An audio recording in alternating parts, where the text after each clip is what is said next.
me see. So it looks like I'm live. So there you go, Stephen Engel and John Amarella. This is the one. This is the one. Thank you two. You guys. I always knew it too. You know, I knew this. This is not going to sound strange, but you guys are very, very intelligent people. You know it. You know I think it.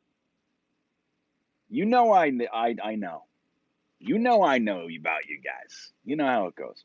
I'm going to stay in the other chat for a second and just try to get people over there. Yeah. I'm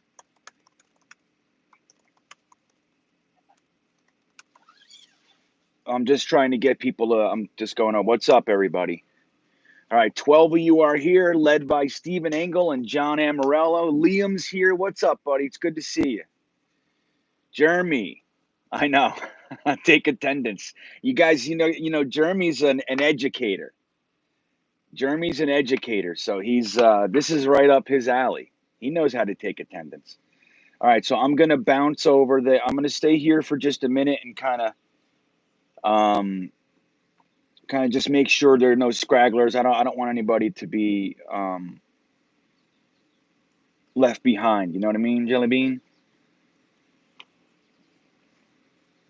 So, all right, we got most of you over here. There's only 3 or 4 still over there, and I'm gonna clean them up now.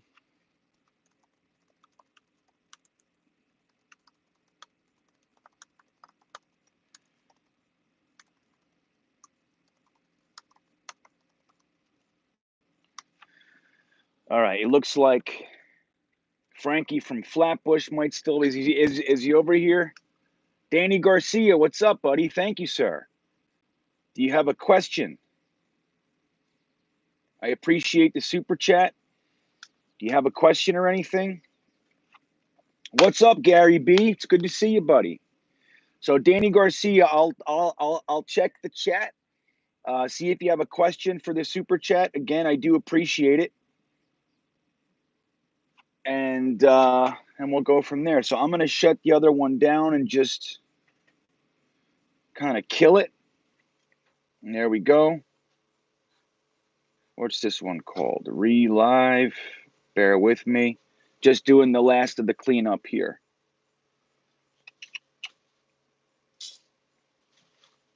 Bear with me. Looks like most of you guys made it over. So we're going to have some fun tonight. If this actually stays, if I don't lose it, remember, guys, you see behind me, last week was so atrocious. I had to just get it. I got the whole video off my channel. I was so embarrassed by it. But yeah, I still have almost zero internet here. So you never know. We could be kicked off any second. But that's good to hear. That's good to hear, Tom. Thank you. Let's see. So I'm just trying to make sure there's nobody else. I'm killing it in 30 seconds. There it is. Relive is up. Okay, guys, we look good. We look good. So what's happening? Dude, now let's be real here for just a second. Why don't we put a number 1 if you were one of the guys losing their mind over the last few days. Put a number 2 if you were one of the guys going, it's going to get done. It's fine about Zach Wilson. Let's air our grievances. Let's dump it. Let's get it all out. Who's a 1? Who's a 2? Oh, we got, yeah. Oh, all of a sudden everybody's so calm. Liam was good. Adam was good. Look at all you guys. There's no 1s. Anthony Mazzola was a 1. John Amarella was teetering back and forth. Wilson somewhere in between, right? Big Block Joe was a 1. Rye's son's a 1. Ron Luizzo was 1.5. Harry was a 1. Sneakers to Boots was a 1. It's interesting, and if you didn't see my video, my late night blog that I recorded last night and put out this morning, I tried to just implore to everybody, like, hey, dude, we've been here before. We've seen this stuff before. It's going to be fine. Now, if it was 7-8 days later, I'd be with you. But we have, tell me about it, Jets all day. Jetnation's forums were out of control. I couldn't even conversate on those streams. People were not happy over there. But it's a funny thing, like we've been here before, and my whole thing is like man, I love chatting with you guys. I love talking with you guys. I love you guys. I think it's like we're a big brotherhood and sisterhood for that matter. And I wanted so badly for everybody just to calm down. Like, here's the thing. We have a general manager that, while he hasn't been perfect, especially where like trades and contracts and all that stuff is concerned, he's been damn near perfect. He's been good. And what I was trying to say is like, guys, at what point are we going to get behind this guy and know that he's the dude, man. He's letting everybody know, he's setting a tone. I'm not the one. You can do that with the Lions, you can do it with the Jaguars, you can do it with whoever else. You're not going to come here and push us around. I know what you think the Jets are, but the Jets are no longer that. We are a top shelf organization that knows what they're doing. And he let them know, he was basically setting the tone for the future. Now, it sucks that it was with Zach Wilson, but the way I was looking at it was, number one, this firm, it's William Morris Enterprises, but they're actually changing. Frankie from Flatbush knows. He's got a good video on it. They're changing over to a different brand, but they're known for holdouts. Let's not forget William Morris. They had Nick Bosa, and he held out for 2 weeks over these little details and stuff, to such a degree that the main agent had to pull himself, like good cop bad cop kind of thing, and pulled himself off of the case, and then another agent came in and got the deal done because they wanted to Endeavor. There it is, Frankie. Thank you. They're becoming just Endeavor.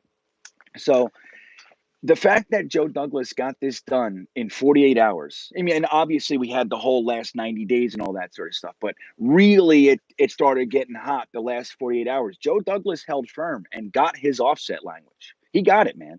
As far as the money and the bonus and all that, it doesn't matter. We have to pay him $35.1 million. It doesn't matter.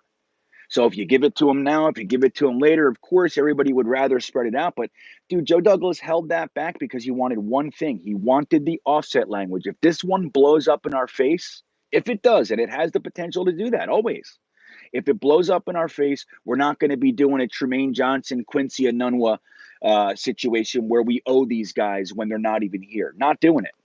So this is the thing, man. We have a GM that knows what he's doing. As frustrating and scary and all that stuff as it can be, at some point we got to get behind our boy. At some point we got to get behind him and know that this guy knows what he's doing, right? So let me check your comments. I see a lot of people writing some stuff, but I see it's funny because I was scanning Twitter and Instagram and Jetnation, and it seemed like 90% were on the one side, losing their mind. I saw all kinds of videos. This is bullshit. The Jets got to get it done. And I get it. I wasn't, laughing or making fun of anybody. I get it. But it's like, I knew it. I mean, I felt it. It's like, dude, just give it a minute. Give it a minute. The first two practices are essentially glorified walkthroughs. Friday's the real practice. Tomorrow we have contact, right? I think it's tomorrow. Maybe it's Saturday is the first day with contact. Forgive me. But yeah, man, I felt it. Joe Douglas, man, I'm behind this guy. He knows what he's doing. He's changing everything. John Postman is back. What's up, buddy? It's good to see you. Joseph Schwert, Mazzola's here, lifted. Yeah, man, I see all you guys. So let's see what you guys are talking about. Sam Darnold was worse. Well, Sam Darnold, right, we had a 3-day holdout. So technically speaking, it was a whole third worse.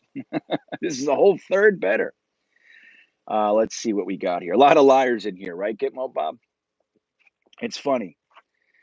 Some guys, I was talking to some people on Twitter today, and I was saying, everybody okay? And some people were still holding on to the argument. Yeah, I'm good. I'm happy it's done. But grumble, grumble, grumble. And it's like, and I get it. But at some point, we have to know, guys, we don't know where it's going to end up being on the field and all that yet. We don't. But guys, we have a real organization. We have a real organization that is letting everyone know we're not getting kicked around. And if you think you're going to come in here and kick us around, you're wrong. You're dead wrong. Joe Douglas got what he wanted in 2 days. Not too shabby. Let's see what's going on in here. Stephen Engel, Ron, I know where you live. Once you understood who Zach's agent was, it was easy to see what would happen. Right. And we were talking about this for a few weeks right now, Frankie. We've been talking about this. Like, brace yourself. This organization, this agency is known for doing this. They're known for doing it. And don't forget, when Zach signed with them, the first thing they did was bought him a Maserati to drive around in. So they were telling him, like, hey, man, we're going to do our job for you. So they got to show up, and that's fine. That's fine. You want the agents and the players to get max value. At the same time, we have to have a healthy budget and team for our, we have to have everything healthy for our team. Joe Douglas has already shown us in the past 2 weeks he does not overvalue safeties, and he's not going to get kicked around by an agent for a rookie. It's not happening. But that said, dude, our entire team is in camp. Zach Wilson, as of the next practice, will be receiving the ball from Connor McGovern, throwing passes to the starting three, which is Corey Davis, Jamison Crowder, and Keelan Cole, right? That's our starters right now. Let's see what Amarella commented and said I commented and said he'd sign by the time we got on the thick of it yet. Nice. Let's see what you guys are saying. Our current regime is doing what it's supposed to do. Right, Billy Blanco? That's correct. That's the truth. Like, this is what, even like with the free agency, and that was it was a good way to kind of so it was a good thing to compare it to the first couple days of free agency. Thanks, Blunted. It makes me happy. Remember free agency when we didn't get Thuney and we didn't get the center from the Packers, and we didn't get Galladay or Juju, whatever. And people were literally losing their minds. Joe Douglas is cheap. He sucks, blah, blah, blah, blah. Remember? And what we see now, if you look back at our offseason, who could honestly say that our offseason was a failure? Our offseason was stout, man. Our offseason was pretty damn good. And Joe Douglas has shown us he's patient. He's not going to get kicked around. He's not going to overvalue and panic and get into these bidding wars with himself like Mike McCagnon has done more than once. So it's really awesome. And I'm psyched he's here, man. That's underneath everything. That's what we want. We just want our quarterback. Our regime is intact. And I knew it was like, look, when Saleh yesterday, they asked him, about the Zach Wilson, and he said, ask me tomorrow. If you do, I mean, I read into that. Didn't you guys read into that? I did. I'm like, he knows something. They're close. They're close. So, Liam, did I see Matt's video? I didn't see Matt's video today. I did see Matt's quarterback stuff. Did you guys see O'Leary's, the quarterback vids? If that's the one you're talking about, Liam, yes, I saw that one. Dude, I laughed my ass off. Matt is the best. Matt is awesome. O'Leary, he looked accurate to me. I wonder how many times he had to shoot those shots to get the ball into the bucket.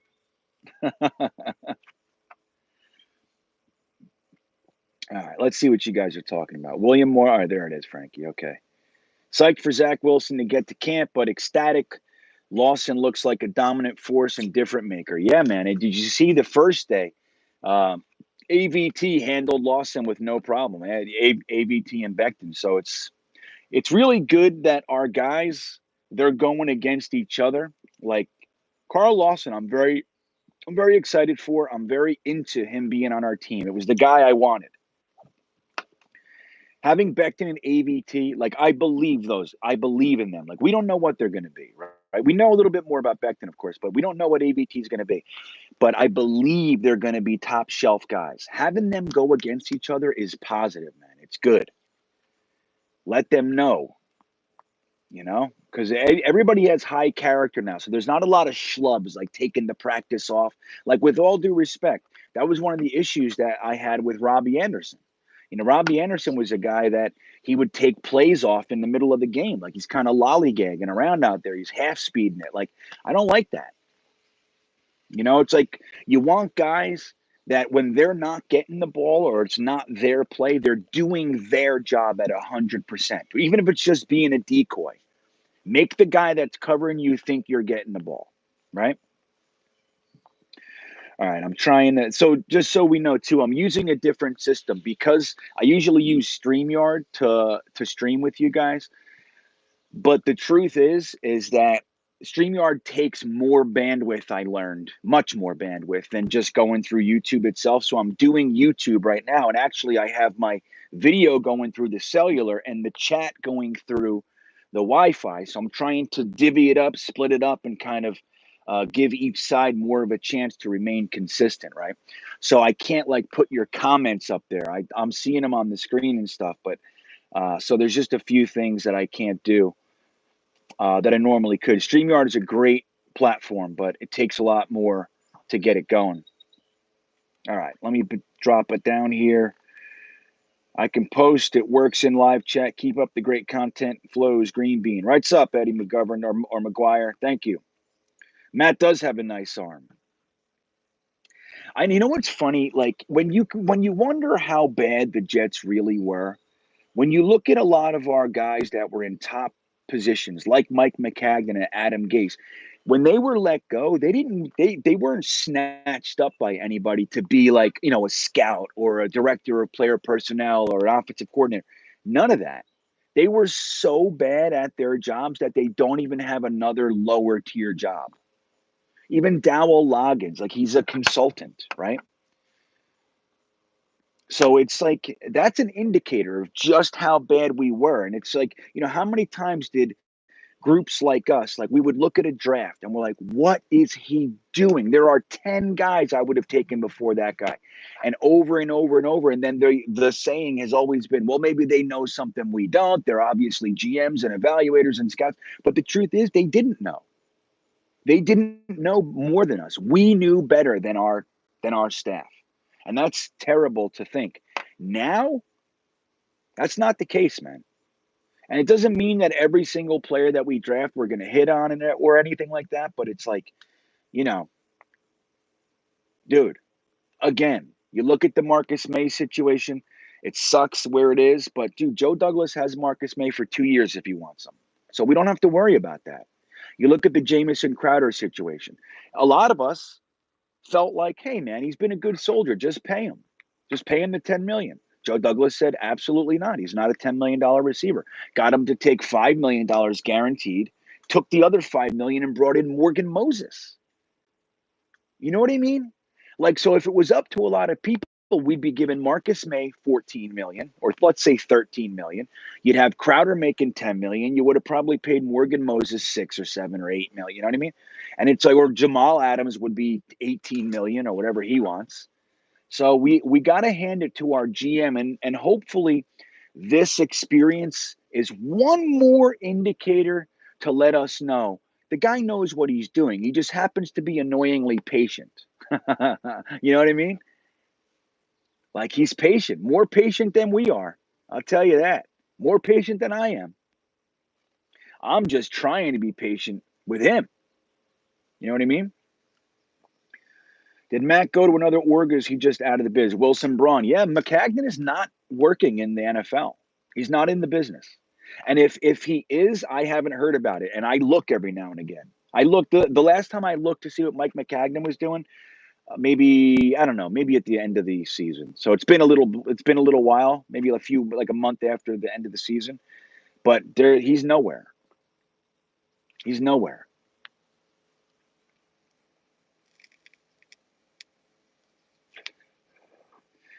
All right. So here's Jeff8275. As an almost 50-year-old and fan since the 80s, this is the first time I feel like we have it all top to bottom going in the right direction. I'm all in on Joe Douglas. Yeah, Jeff, I feel similarly. And that's not to say, right? Like we're okay to feel that way and not love everything. Like I still don't love the James Morgan pick. Never liked it from the minute it happened. And even though I have hopes that we can develop him, I still would have liked to see him go a different direction, right? But that's one of 3 4th-round picks I'm complaining about. The kicker situation, I don't know what the deal is with that. I really don't. And it bothers the living hell out of me. Yes, we got an undrafted free agent kicker in the draft this year. But I don't know. We had 3-6 or whatever. Like, use one on a kicker, man. Jose Borregales was there. You know, Travis was there. So I don't know why. So it's like it bothers me, those things. But when you look at the whole piece, like the whole project, the job as a whole, like, dude, look what this guy has done in 2 years. It's unbelievable. So I agree, Jeff.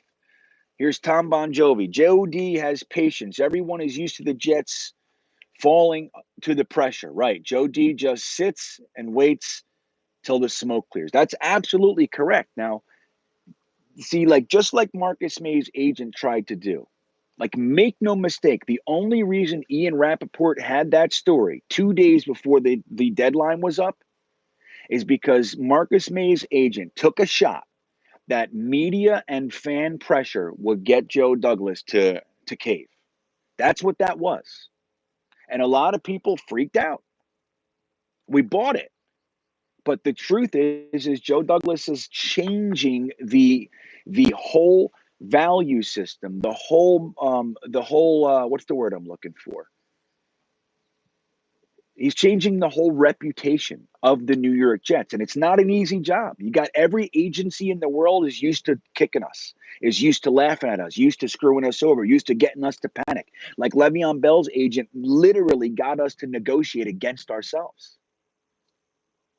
Anthony Barr used us to get more from the Ravens, you know. I mean, I'm sorry, from the Vikings, and looks the same thing with Kirk Cousins, and that's what we were forever. Joe Douglas has to change all that, and everybody's going to take their last swings at us. So it's incredible what this guy is doing, and he's so with the Marcus May thing, the agent took a shot. You can respect that. I didn't like how he said it. Basically saying he said, "I'll never trust the Jets again." Like, you don't have to say all that stuff. You know what I mean? Keep it pro, dude. Keep it professional. But he didn't. So, but yeah, that's what he's doing. And Joe Douglas held firm. He said, "Look, dude, I get it. I understand what you're saying. I like Marcus May as a player. I already own him for 2 years at 23 million. Why am I going to sign him? And half of it's not guaranteed. Almost 13 million is not guaranteed. If something happens, I can let him go. Why am I going to guarantee more than that? Like, it doesn't make sense. It's like, think about if you go to and you're going to buy a case of steaks, and you already have the steaks in your freezer, and you paid, you know, $10 for them, and somebody's trying to, and you have a you know, $10 next year you can pay, and somebody's trying to get in there and tell you to commit to $50 when you already know you have them for 20. Like, why would you do that? Well, they're really good steaks. Yeah, they are good steaks. I'm enjoying them. You know what I mean? Like, that's quite literally what's going on. Like, I know you have the steaks, but they've been good, haven't they? Yeah, they're supposed to be good. I paid them millions of dollars to be good. Yeah, but they're really good steaks. I know, but I already own them. They're in my freezer, and I gave you $10 for them, and I have to give $10 next year if I want them again. If I don't want them, I don't have to pay you. Why would I guarantee you $50 now? I have them all for 20. You know? So it doesn't make sense. When you look at it in practical terms and remove your emotions, Joe Douglas is killing it, man. He's killing it. Oh, Ralph Vacchiano took a cheap shot when he reported the signing. They should have gotten this done weeks ago. Yeah, sure, maybe. But it took weeks for the agent to bend. It's not Joe Douglas. He never bent. You know? That was Jeremy Cravat. Let's see. So Frankie from Flatbush, same agent Zach has, both Bosa's, Joe Burrow, Ryan Tannehill, Roquan Smith, Aaron Donald. Frankie, how many of those held out?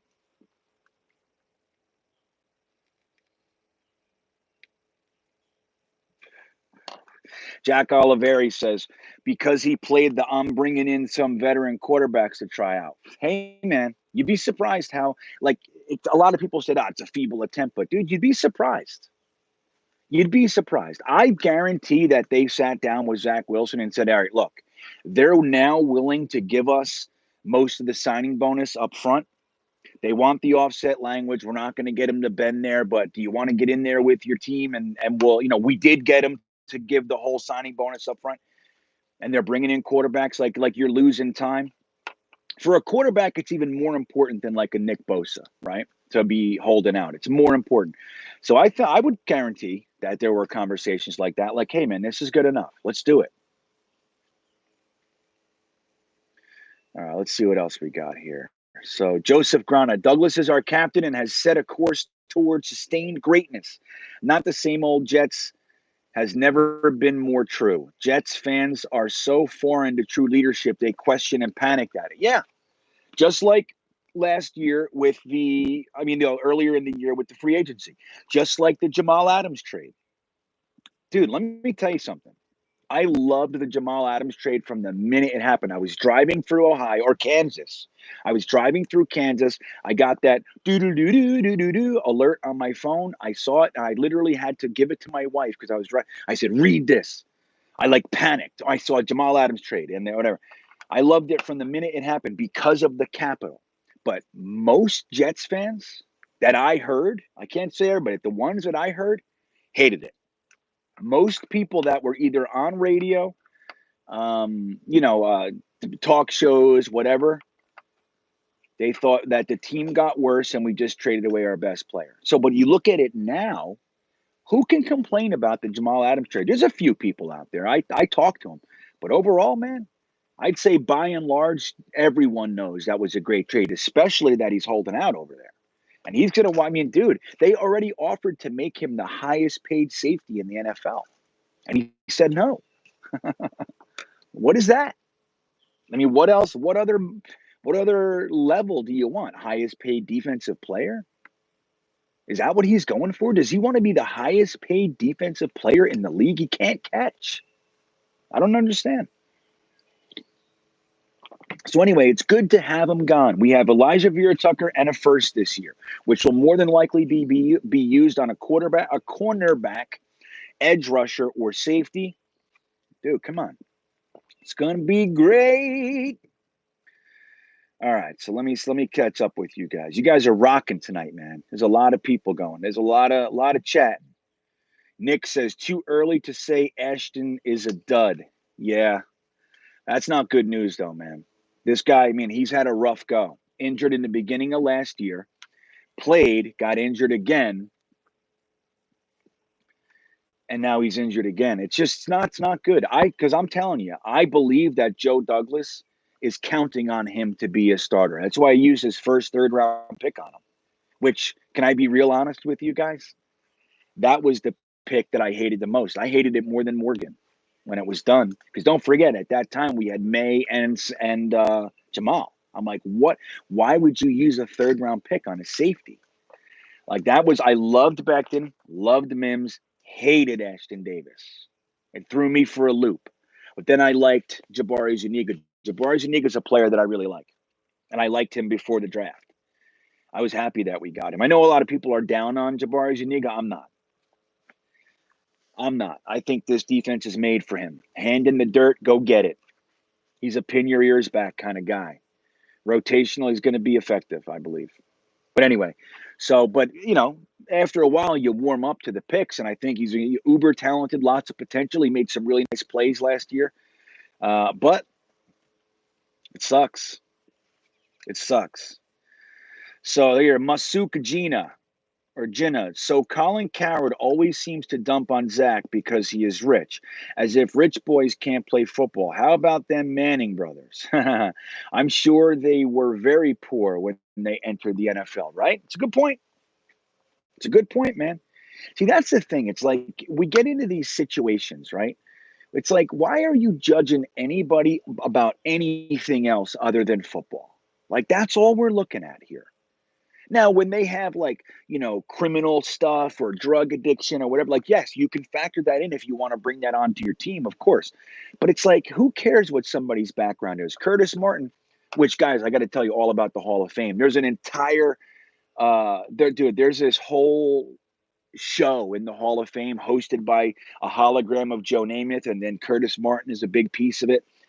Dude, Curtis Martin literally said, I come from one of the worst neighborhoods in America, and my house, my family was one of the worst families in that worst neighborhood.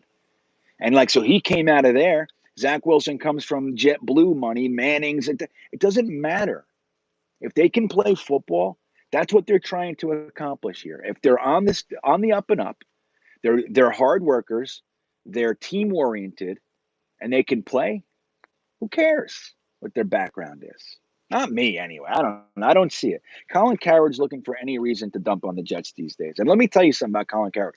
Dude, the guy's wrong almost always. I mean, I think that's like his job, is to be wrong. Let's see here. I know. Frankie says, I'm bringing Joe Douglas into my next salary negotiations with my employer. Tell me about it, dude. Yeah, so they say, and Billy Blanco, I think Ashton Davis, right? He said, Salah said that he's out till the second week of the season, of the regular season. And that's projected. We don't know what will happen. Maybe it's a little earlier, maybe it's a little later. But no matter how you slice it, that's not good news, man. Marcus May, LaMarcus Joyner. Good thing a lot of the guys that we drafted can actually play safety. Remember, they were calling them safeties when we drafted them.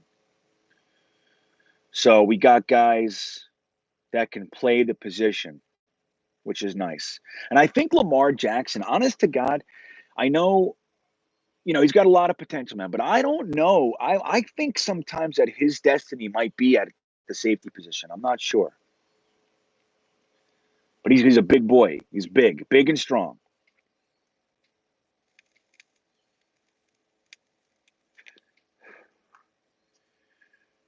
All right, wait. Frankie's answering my question. So look, see, so Frankie from Flatbush gave us the list of all the people that Zach Wilson's agent has as clients. Every single one of them held out. And the only difference is Aaron Donald's was for his second contract. So what does that tell you? Like, we were able to get Elijah Vera Tucker, Elijah Moore, every other pick that we had signed. And then it just so happens that this agency, who's known for holding out, every one of their clients is held out. They're holding out again, and everybody's blaming Joe Douglas.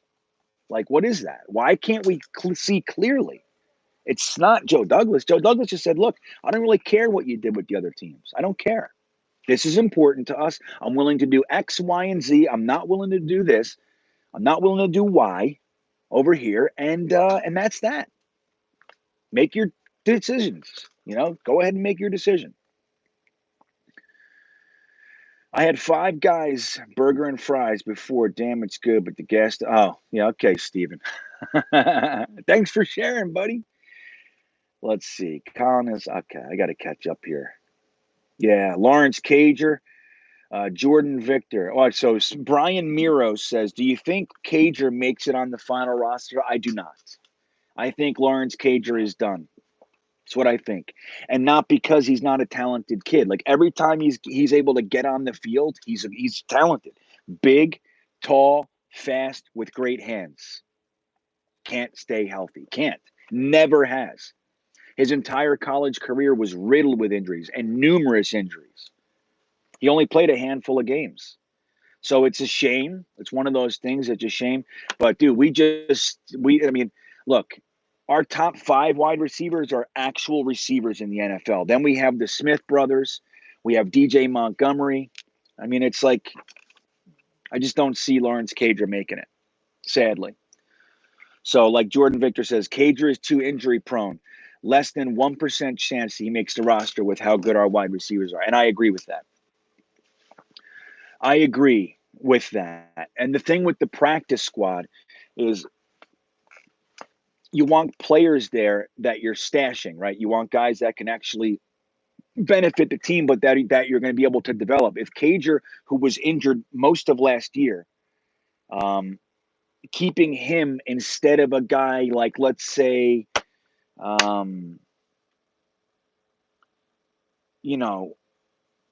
like Kenny Yeboah or something like that, who I think Kenny Yeboah is going to make the roster, but somebody like that, somebody who's actually developing, let's say Rashid, one of those guys. Like, are you not gonna, Bryce Huff, whatever it is, like Cager can't stay healthy. So you only get so many spots on the practice squad. You want those guys to eventually be able to be contributors. And I think we're good at wide receiver. I'd rather see, Vincent Smith than Lawrence Cager if he can't stay healthy. Even though Vincent Smith hasn't stayed healthy either, man. So I don't know.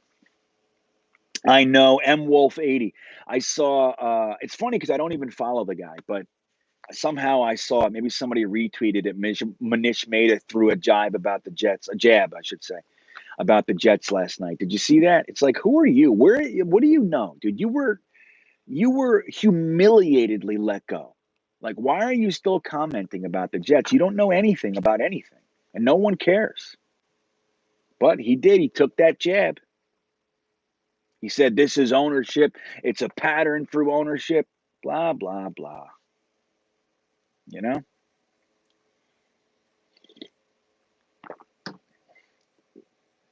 Does Berrios make the roster? I think Berrios is going to make. I think he's receiver 5. That's what I think. If the relationship between Zach Wilson and Berrios continues, they're like thick as thieves. They developed a very quick rapport. If that continues, I would be hard pressed to believe that they're going to take a guy that Zach Wilson has that telepathy going off the squad for somebody with potential. Like I know they like Jeff Smith. I know they like him. I know they like Vincent Smith, but he's going to be. I think Berrios is the last receiver over either one of the Smith brothers. That's what I think, barring injury. Let's look at our receivers, right? So um, we have obviously Corey Davis, we have Keelan Cole, we have Denzel Mims, we have Jamison Crowder, and we have Elijah Moore. That's the 5. So Berrios is right outside of that, right? So he's actually 6. Berrios is 6. And then you get Vincent Smith, Jeff Smith, DJ Montgomery, Lawrence Cager.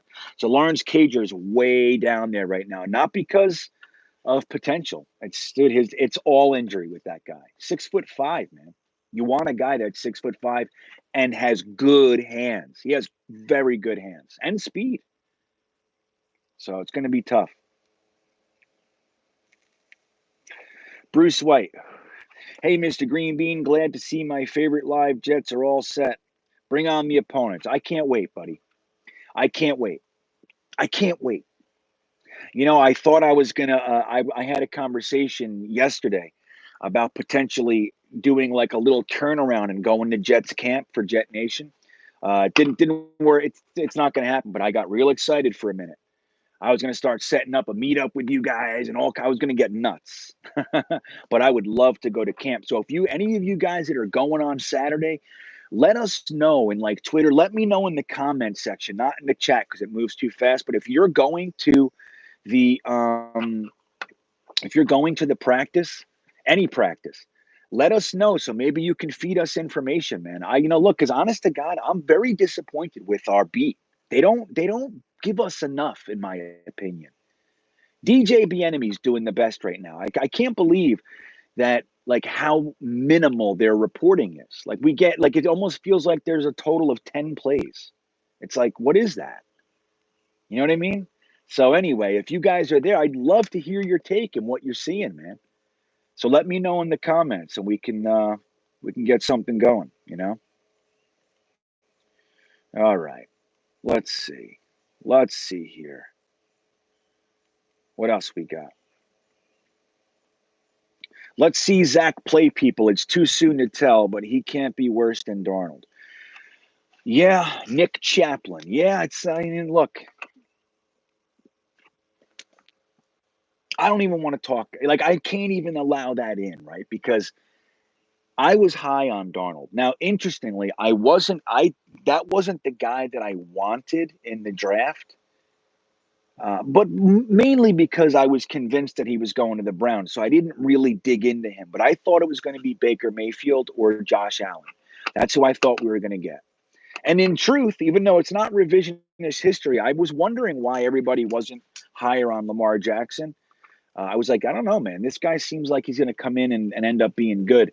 But anyway, I thought it was going to be Baker Mayfield. So once we picked Sam Darnold, I loved him. Remember that first game when he threw the pick and then came back and lit up the Detroit Lions, who at that time were looked at as potential to have a very good season. They were a good team. Dude, I was like, we got it. We got our guy. And then a couple games that year, the last 4 games his rookie season were electric against the Texans, the Packers. Dude, those were great games, man. And it was like last year, dude, I was expecting a nice step forward for Sam Darnold. And not only the team and the coaching, but he looked like he was absolutely damaged, like he was traumatized. PTSD, that's what it looked like to me, you know? So, but I think the way we're starting with Zach Wilson is better already. We already have Becton, AVT, Connor McGovern. We have Morgan Moses over there. We got Corey Davis, Elijah Moore, in addition to Crowder and Mims and Keelan Cole. So I think we have a much better chance of Zach Wilson not going that way, because I don't think it was Sam's ability.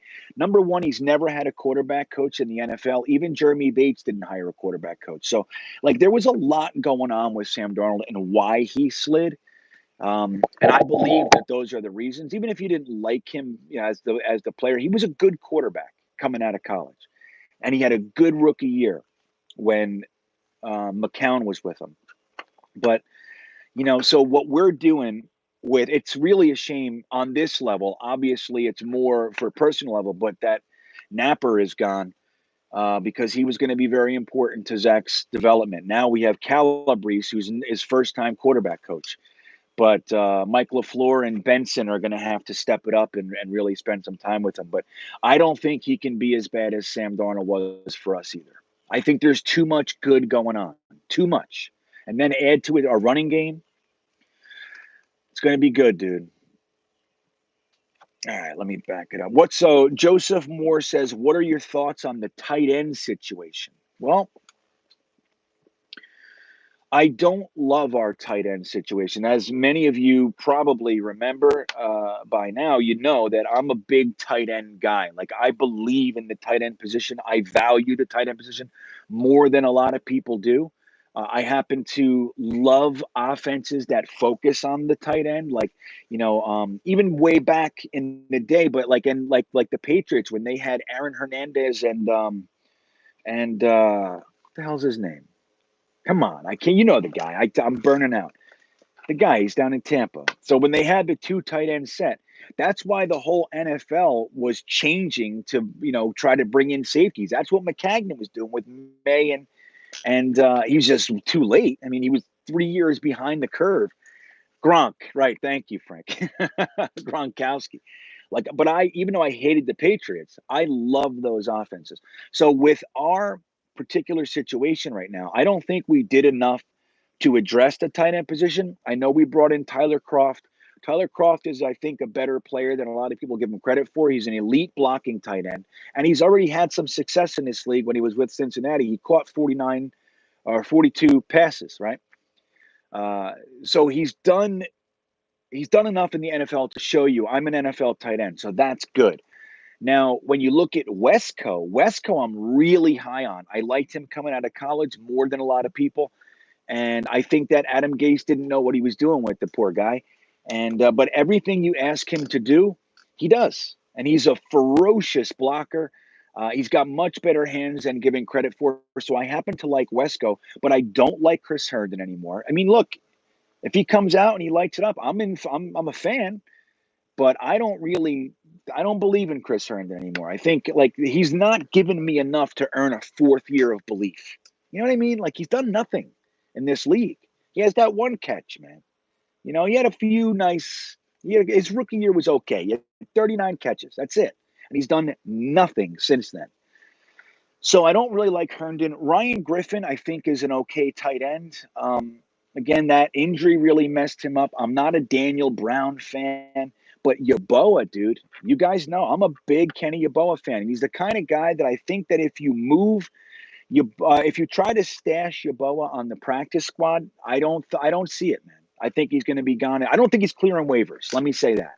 If you try to get Kenny Yeboah to the practice squad, somebody's taking him in 5 minutes. And I think that they know that. Like they had a 4th-round grade on Kenny Yeboah, which is right. That's appropriate. I was anywhere from 3rd to the 5th round. Like I couldn't believe that we weren't taking him with our 5ths and 6ths. Like I just couldn't believe it.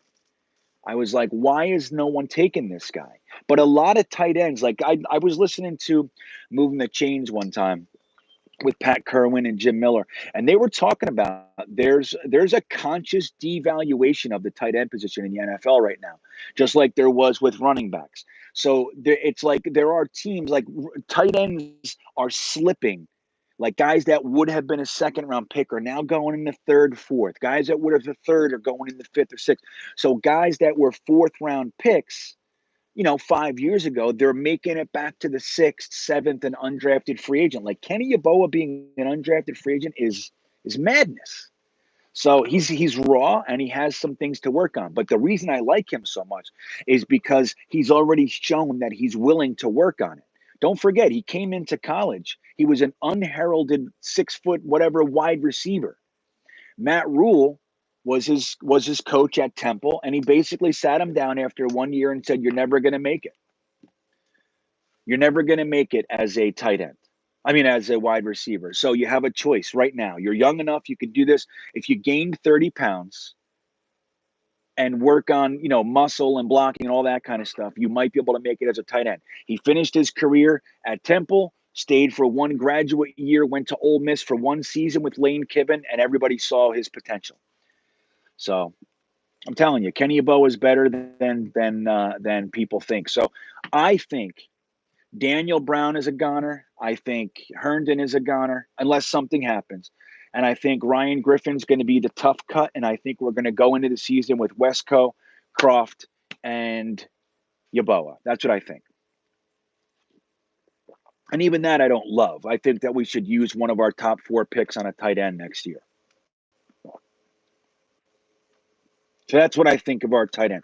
It's not what I want it to be, but I think we have some potential. We have some potential. We're kind of I think the way I would describe our tight end group right now is unspectacular, but very blue collary. You know what I mean? They have a very blue collar aspect to them, like kind of gritty. Croft, Westco, like they'll punch you right in your face, man. And Yeboah's hands are great, great hands. And his blocking at the 2nd level is good. His inline blocking is where a lot of people have issues, and the crispness of his routes are where you have issues. But let's not forget, he's been developing. You know what I mean? He's a developing guy. So you can work on routes, dude. Believe me, I work on it with a 13-year-old in here all the time. Route running, you can work on. Kenny Yeboah has it up here. He has the work ethic. He has the hands. He's good. Let's see what else we got here. Mickey Schuler. Yeah, man. Nice pull, Nick Chaplin. That was when I was becoming a Jets fan. Mickey Schuler was the dude. Oh, I loved him. I loved him. Let's see what we got here.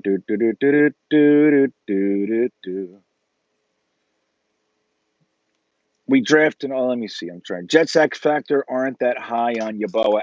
Actually, I'm not sure if they're high on any of our tight ends. That's inaccurate. I mean, if you look at Joe Blewett's Kenny Yeboah breakdown, it's quite positive. I mean, again, it's like you can't talk about Kenny Yeboah without talking about how raw he is. And he is. He has things to work on. He's not a finished product.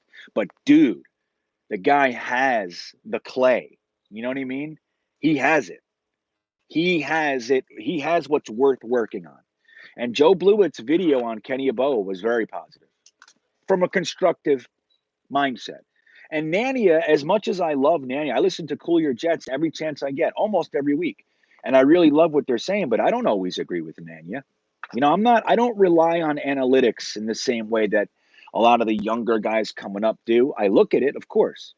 But there's a lot of other aspects to a football player that analytics, I don't know why nobody likes him. He was the 3rd best this or that. And it's, in PFF, and that's all great. But guess what? On the field, he sucks. Or like he shies away from tackles and all that. It's like Javelin Guidry. I'm not a big Javelin Guidry fan. I watched a lot of tape on that guy. And I mean tape, full game tape. I don't like Javelin Guidry. That's not to say if he ends up being good, I'm going to root for him, right? I want him to be great. But I don't like what I see from Javelin Guidry, and I think he's not making the team this year. That's what I think. Or if we have a shortage on nickelbacks, then whatever.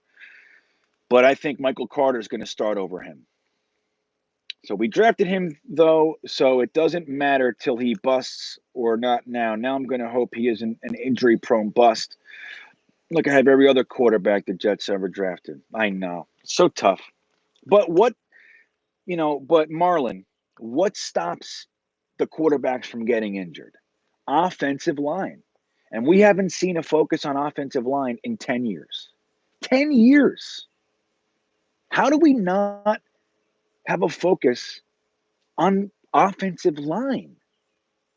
You draft a quarterback third overall, you don't have a second round pick because of the trade, and then your next pick is a small school defensive tackle from Tulane, 25, 26 years old. It's crazy. So anyway, that's the thing. I think we have as good a shot as we ever have because we're focusing on offensive line. We're focusing on weapons, and the weapons that we bring in, every single one of them is known for blocking. Every receiver we have is known for blocking. Maybe not Elijah Moore so much, but he'll do it. It's not Robbie Anderson, with respect. Like, I didn't like Robbie Anderson as a blocker. I liked Robbie Anderson for one reason. He can take the top off of defense, and you know it.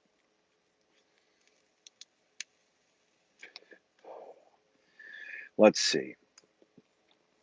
Successful franchises find contributors in the late rounds and undrafted free agents. That's you embarrass me. I could not agree more. And that's what it looks like. Like, again, it's going to take time. But let's look at one guy. Let's just take one guy as an example. Joe Douglas plucked Bryce Hall in the 5th round.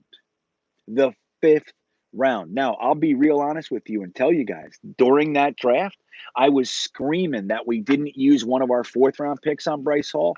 I thought it was the biggest mistake ever. I liked LaMichael Pirine, although I thought it went early for LaMichael Pirine. I would have had LaMichael Pirine in the 5th, but I liked the player, right? But when we didn't use, we used on James Morgan and all that, and we didn't pick Bryce Hall with one of our 4ths. I thought it was the stupidest thing in the world. The fact that we got Bryce Hall with a 5th rounder, that's the beginning of what we're seeing with Joe Douglas. We got Hamsel Nasruddin in the 6th. Like, dude, that guy was being talked about as a 2nd round pick. He was on everybody. Like, when you go to Draft Tech or Walter Football or what's the other one I use? Draft Tech. But all these places, Pro Football Draft Network, whatever. Dude, he was like a top 5 safety in the draft. And we got him in the 6th round. When you start looking at guys like Michael Carter II, like, Joe Douglas knows what he's doing. We got Kenny Yeboah as an undrafted free agent. We got Bryce Huff as an undrafted free agent. Like, the guy, and all these guys can bust, right? We don't know what they're going to do yet. But as far as the tactics and the style and what we're trying to do, like, these are the types of guys you grab there. Instead of like an injury-prone Blake Cashman, an injury-prone Blesson Austin. And he's a 6th round pick, so it's fine. And he's doing fine, and it's great. I'm happy for him. But it's like, for so many years, we didn't know how to pick in the later rounds. We didn't know how to do it. Very few of our later round picks were worth a damn. But the last 2 drafts, you can look at our later rounds and say, okay, these guys have a shot, a legitimate shot. Like, I love the Nasruddin pick. I don't love the Pinnock pick. I don't hate it, but I don't love it. I really like Michael Carter II. Really like that one.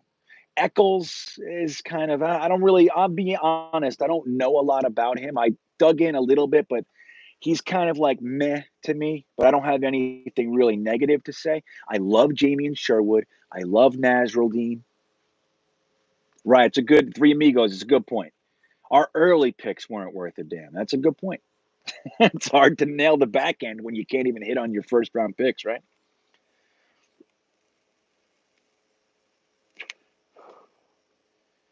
All right, so what do we got?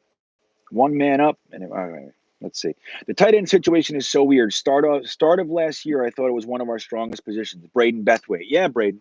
Well, that's because we were looking at Herndon. What were they calling him? A unicorn, right? The guy can do everything. They were calling him the unicorn. We all had hope for Chris Herndon. But Chris Herndon, dude, do you guys remember when I had Murph from Top Billin on and I was asking him about Chris Herndon?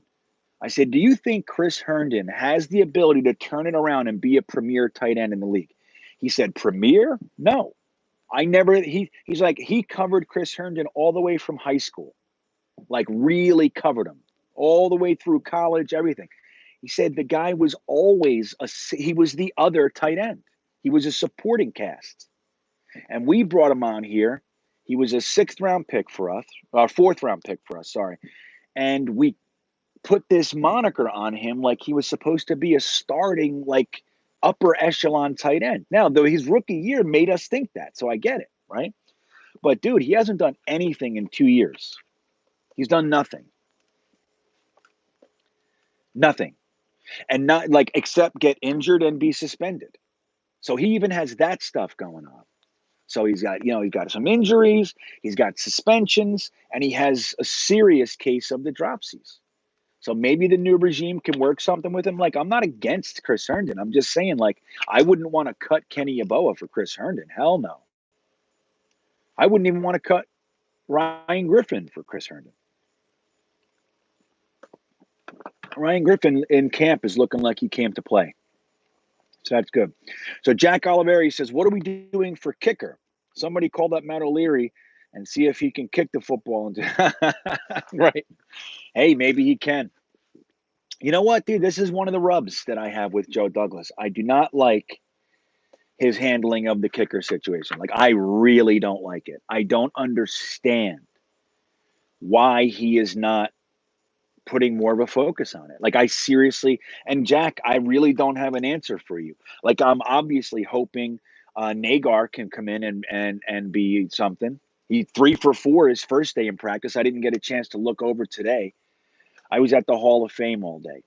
So, and if anybody else in here knows, it'll be like a little secret kind of code thing. But I also spent the second portion of the day at Dr. Bob's house.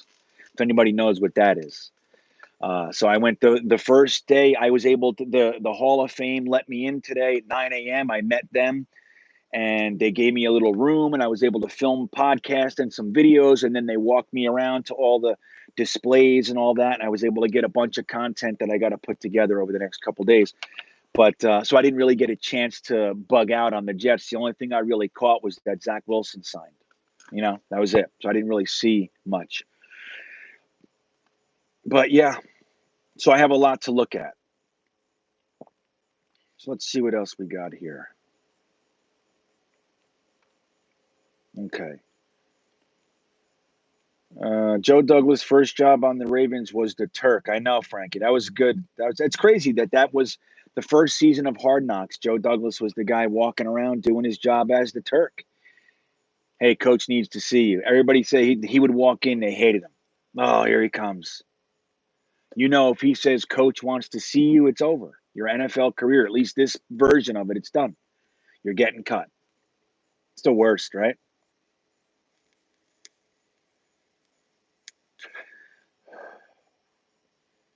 Okay.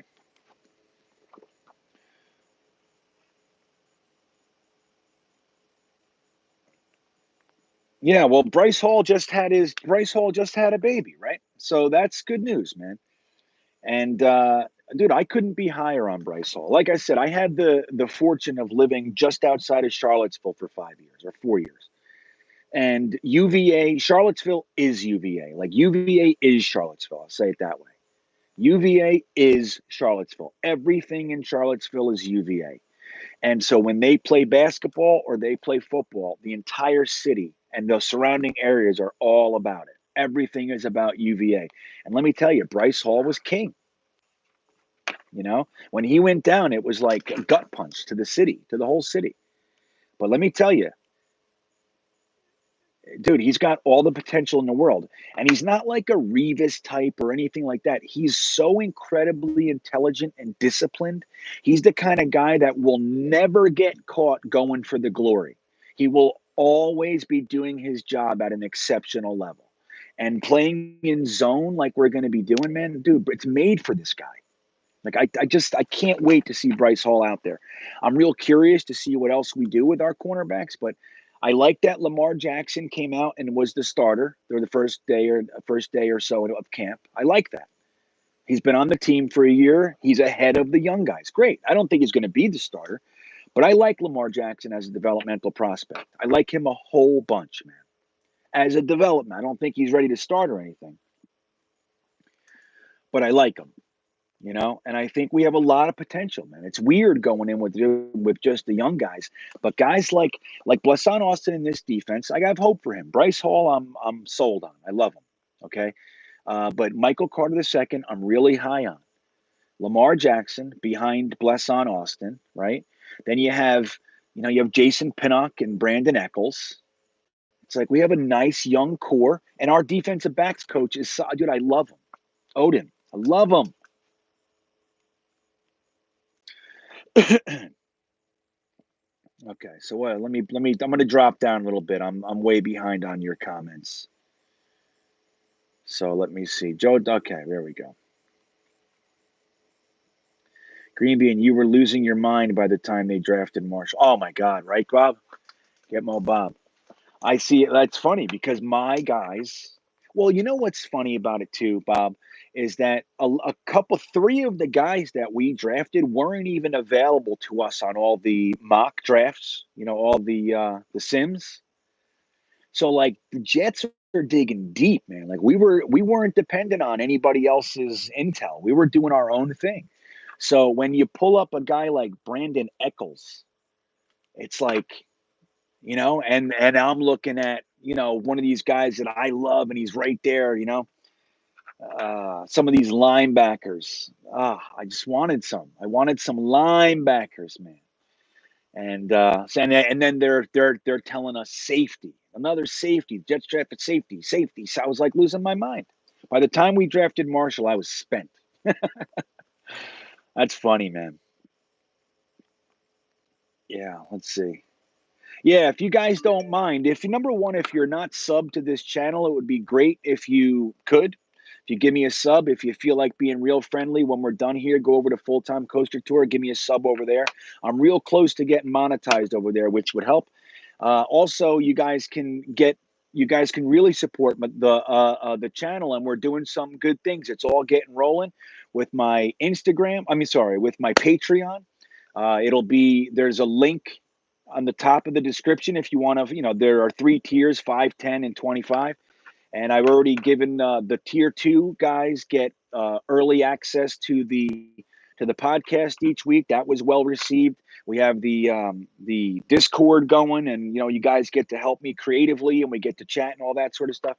There's all kinds of good stuff. But if you have the desire to support me in any way, that would be fantastic. If you could help me out on the Patreon, the link is right there in the description.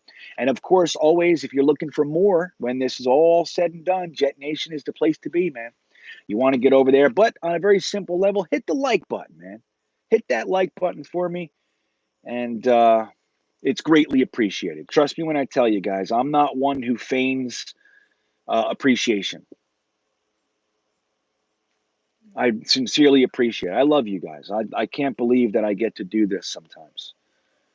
Sometimes you guys are a pain in my ass. Like last week, I got a lot of people telling me I was an asshole. So that doesn't feel good. But other than that, so Ryan Adams says, who's starting opposite Hall week 1? I think it's going to be Blesson Austin. That's who I think is going to start. I'm fairly confident. Without injuries, I think it's going to be Blesson Austin and Bryce Hall. I think our linebackers are going to be C.J. Mosley, Jared Davis, and Jamian Sherwood. I think he's going to be ultimately going to be the starter there. If not, it's going to be Nasruddin. I don't think Blake Cashman is going to make it, at least as the starter. If he stays healthy through camp, they may keep him. But believe me, man, Joe Douglas was burned last year with all the injuries, man. He's not signing on for that again. So if any of these other guys show promise, Blake Cashman's gone. And it's sad because he's actually a talented player. But so that's what I think. I think our linebackers are Jared Davis, C.J. Mosley, and Jamie and Sherwood. I think our cornerbacks or our defensive backs are going to be Blesson Austin, Bryce Hall, Michael Carter II, and I see LaMarcus Joyner and Marcus May as the safeties, at least in the base packages and stuff like that.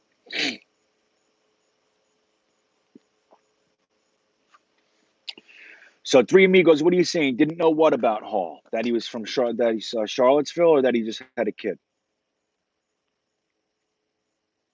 So Jeremy Crevette, per Michael Nania, the New York Jets brought veteran wide receiver Jordan Matthews into work out on Thursday as he attempts to convert to tight end. Dude, that's interesting. That's really interesting. That draft, I wanted them to take Jordan Matthews. If I remember correctly, we passed on him to take Jason Morrow. If I remember correctly. Jordan Matthews' first couple years with the Eagles, dude, he was every bit of what he was billed at. And then he kind of fell off a cliff. I don't remember if it was injuries or whatever. I didn't really keep tabs on him. But Jordan Matthews was somebody I really liked, man. I really liked him. That would be interesting. Let's see what he can do, right? Thanks, Jeremy. That's a good one.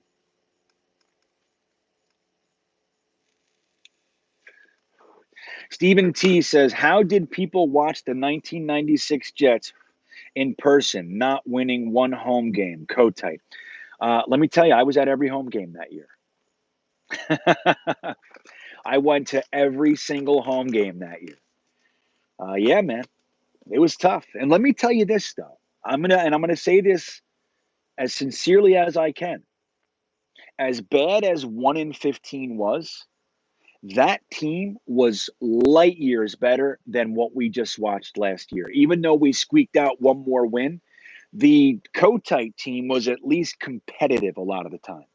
Like we lost quite a few games by a last minute score or 3 points or one touchdown. Like we lost a lot of games that way.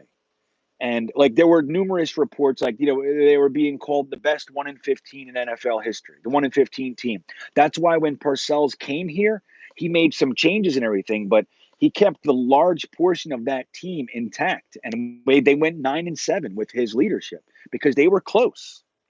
We had Keyshawn Johnson, Jeff Graham, Wayne Corbett. We had Adrian Morrell. Now he brought in Curtis Martin the following year, but Adrian Morrell was no slouch. We had some decent offensive linemen, and then he brought in Kevin Mawai. But Neil O'Donnell was our quarterback. He got rid of him quick for Vinny Testaverde. Remember Glenn Foley, the kid had everything. He had the fire, man. He got hurt, and Vinny Testaverde came in and stole his job.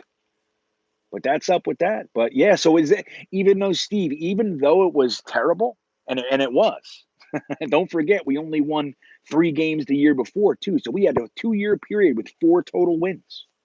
4. So that was terrible. But watching last year's Jets was worse. That was a significantly worse team than the 1-15 year. They were at least competitive. Last year, dude, it was like watching, a cooking show half the time. Oh, Braden, that's a good point. I forgot to mention Isaiah Dunn. But here's the thing with Isaiah Dunn.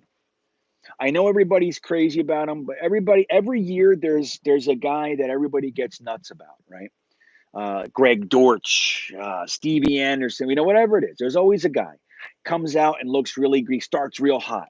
Now, I would love to see Isaiah Dunn be that guy, and maybe he will be, but I'm not bought in yet. He's an undrafted free agent for a reason. So that that doesn't mean he can't make the team, but there's issues there, right?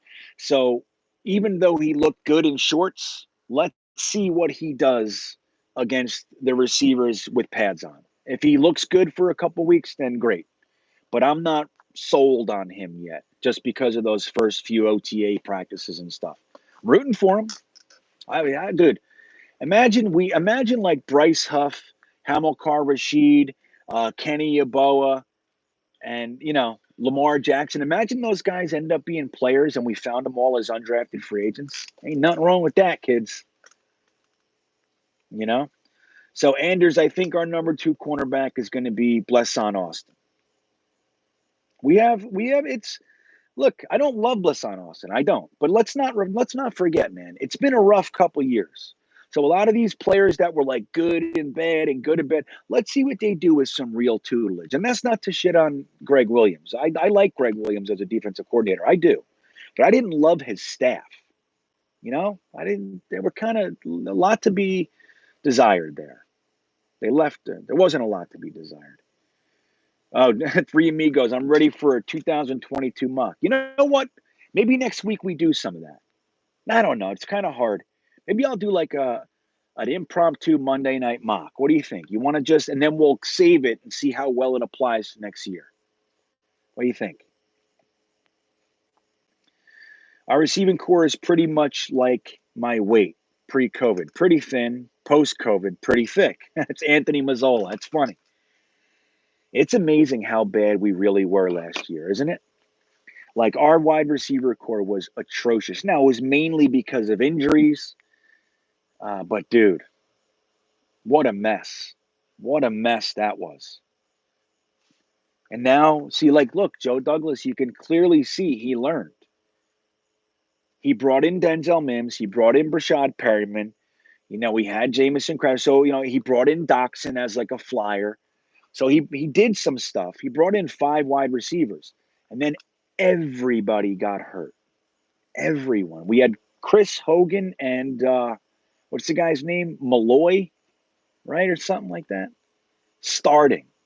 Sheesh. Last year was the liverwurst. I agree, Eddie. I agree. So Frankie from Flatbush says, the guy I'm irrationally emotional about making it this year is Pinnock. Interesting. You know, Jude Jets, our young friend, likes Pinnock too. I don't have that much positive vibes about Pinnock. I don't. I didn't like the pick, and I don't love him. It's okay. Look, I trust your opinion, buddy. But I don't know. Pinnock to me is going to take a while. That's just my thought. I don't know. I didn't have time to watch on Sunday or the money go anymore. I get Walkway said. Okay. I wonder who will be our sleeper development guy that breaks out. That's a good question. Corey Washington. So why don't we do that? Let's have a little involvement here. Who do you guys think is like coming from the depths, not somebody like Elijah Moore or something like that. Who do you think's going to come out from the dark and be a major contributor this year? Corey Washington. I wonder who will be our sleeper development guy that breaks out. So who do you think? I'm going to give you one. Okay. I think it's Jabari Zuniga. I think the guy is going to make a lot of people change their opinions on him. That's what I think. Okay, good. Here they come. I see Jared Davis from Liam Riordan. That's a good one. Isaiah Dunn from Busted Knuckles. Bryce Huff, Johnny P. I'm high on Bryce Huff too, man. I am. Keelan Cole will be the guy. Chris Lavilla. Who, Hodge. Yeah, John Amarella says, didn't know Merrill was his uncle. Yeah, Merrill Hodge. Like, here, it's funny. You hear everybody going Hodge or Hog or Haig. It's like Merrill Hodge is his uncle. So we now know how to pronounce it. What's up, Big Green? I see you, buddy. Huff, Jared Davis, P. Ryan. Good pull, John Post. Good pull. Official loyal New York Jets. What's up, Ali? How you doing, buddy? It's good to see you, man. Let me on. In truth, I don't know how to let you on. I'm going right through YouTube this week, so I don't know how to work this. I have all kinds of internet issues, so we've been good though, haven't we, guys? I'm just gonna leave well enough alone tonight, Ali. Last week was embarrassment, so I didn't want to do that again. So I'm not going through StreamYard. I'm just straight going through YouTube. But it's good to see you here, man. Let us know who your dark horse is, man. Who else we got here? Let's see what you guys are saying. Barrios, okay. Matt O'Leary, yeah. Jack Oliveri. Let's see. Who else? CJ Mosley. That's interesting, Gitmo Bob. That's interesting. CJ Mosley kind of coming out of nowhere and being the dominant force that he was supposed to be when we gave him $5 million per year more than his average for his position. What do you think about that? Sherwood, yeah, incredible. So we have a super chat. Johnny P, thanks, buddy. I can't put it on the screen, unfortunately. Let me see if I can. Can I put user in a timeout? No, I don't want to do that. But so sorry about that, Johnny P, but I'll read it. So Johnny P with a super chat. Thanks again. I do appreciate it, man. I think Jets fans are a little unprepared for how different we will be philosophically on both sides of the ball. Thoughts? Yeah, man. I think, well, you know what, Johnny? I actually think it starts right now with how the front office is dealing with things. I think fans aren't ready for the thought process being not being, panic and run out there and try to scoop up the big names, the spend the money, having cap space is bad. But I think as far as the offense goes, just take a look at what we saw the last 2 years. There was a stat that I saw today. Somebody posted it on Twitter that we had four total play action passes last year. Four. Four. Darnold was 1 for 4 on play action or something like that.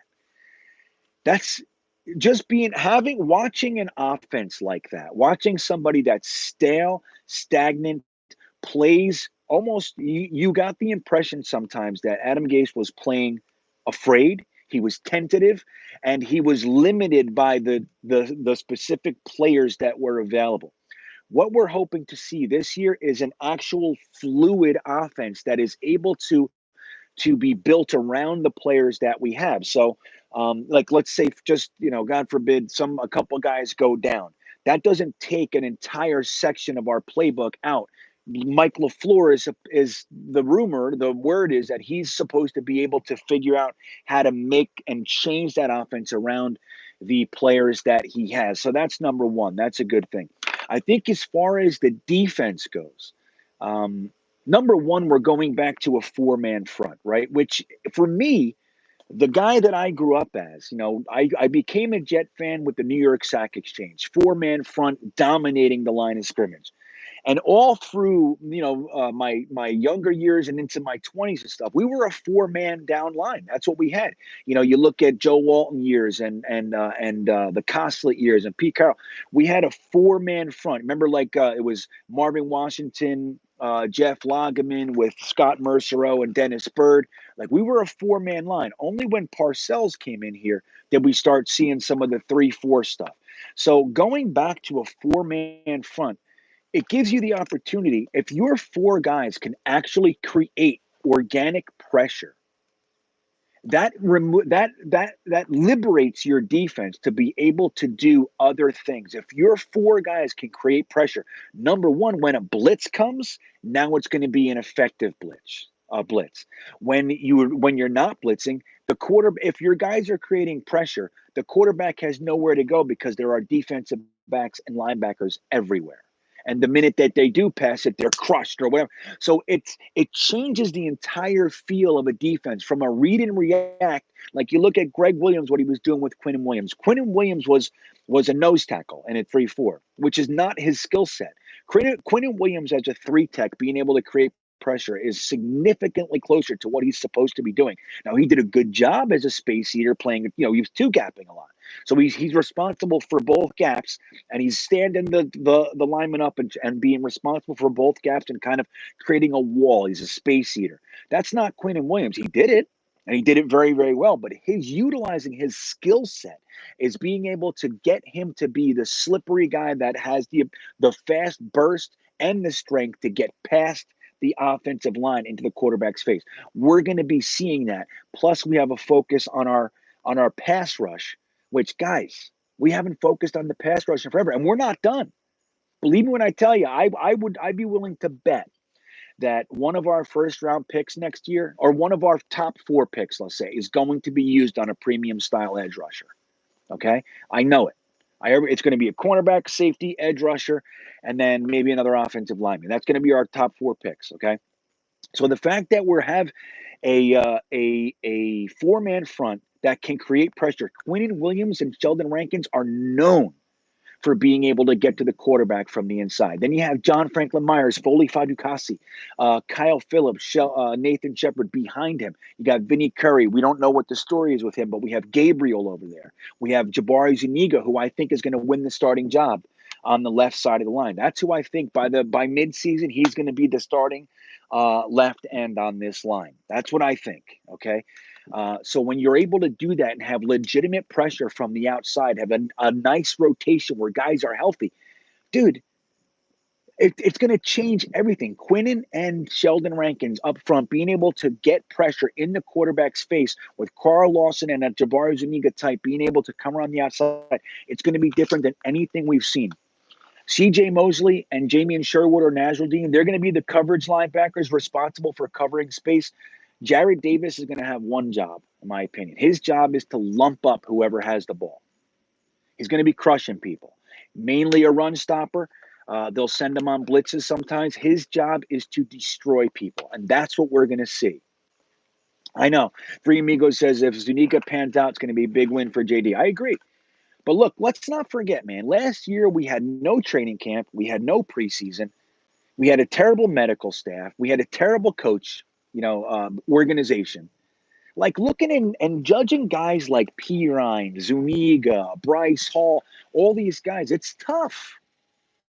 It's tough to really grade those guys. And Zuniga was a 3-4 base.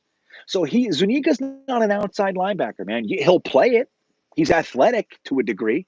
He's a hand in the dirt guy. He's a hand in the dirt guy. You want him snarling in a rotation, a healthy rotation, maybe 60% of the snaps. You want Zuniga getting up to there. You want him to be a 60% of the snaps guy, and with a nice healthy rotation with a Vinny Curry, John Franklin Myers, somebody like that, Bryce Huff, somebody like that. You want your guys to be able to be fresh all game. That's how the Eagles won the Super Bowl. That's how the Giants did it against the Patriots every year. Their defensive line was fresh. And that's what we're finally doing. So Johnny P, I think it's going to be exciting. Now that said, I think we're gonna have to understand that we have so many first-time head coach, first-time offensive coordinator, first-time quarterback, first-time receivers, offensive linemen, rookies. Becton's almost a rookie.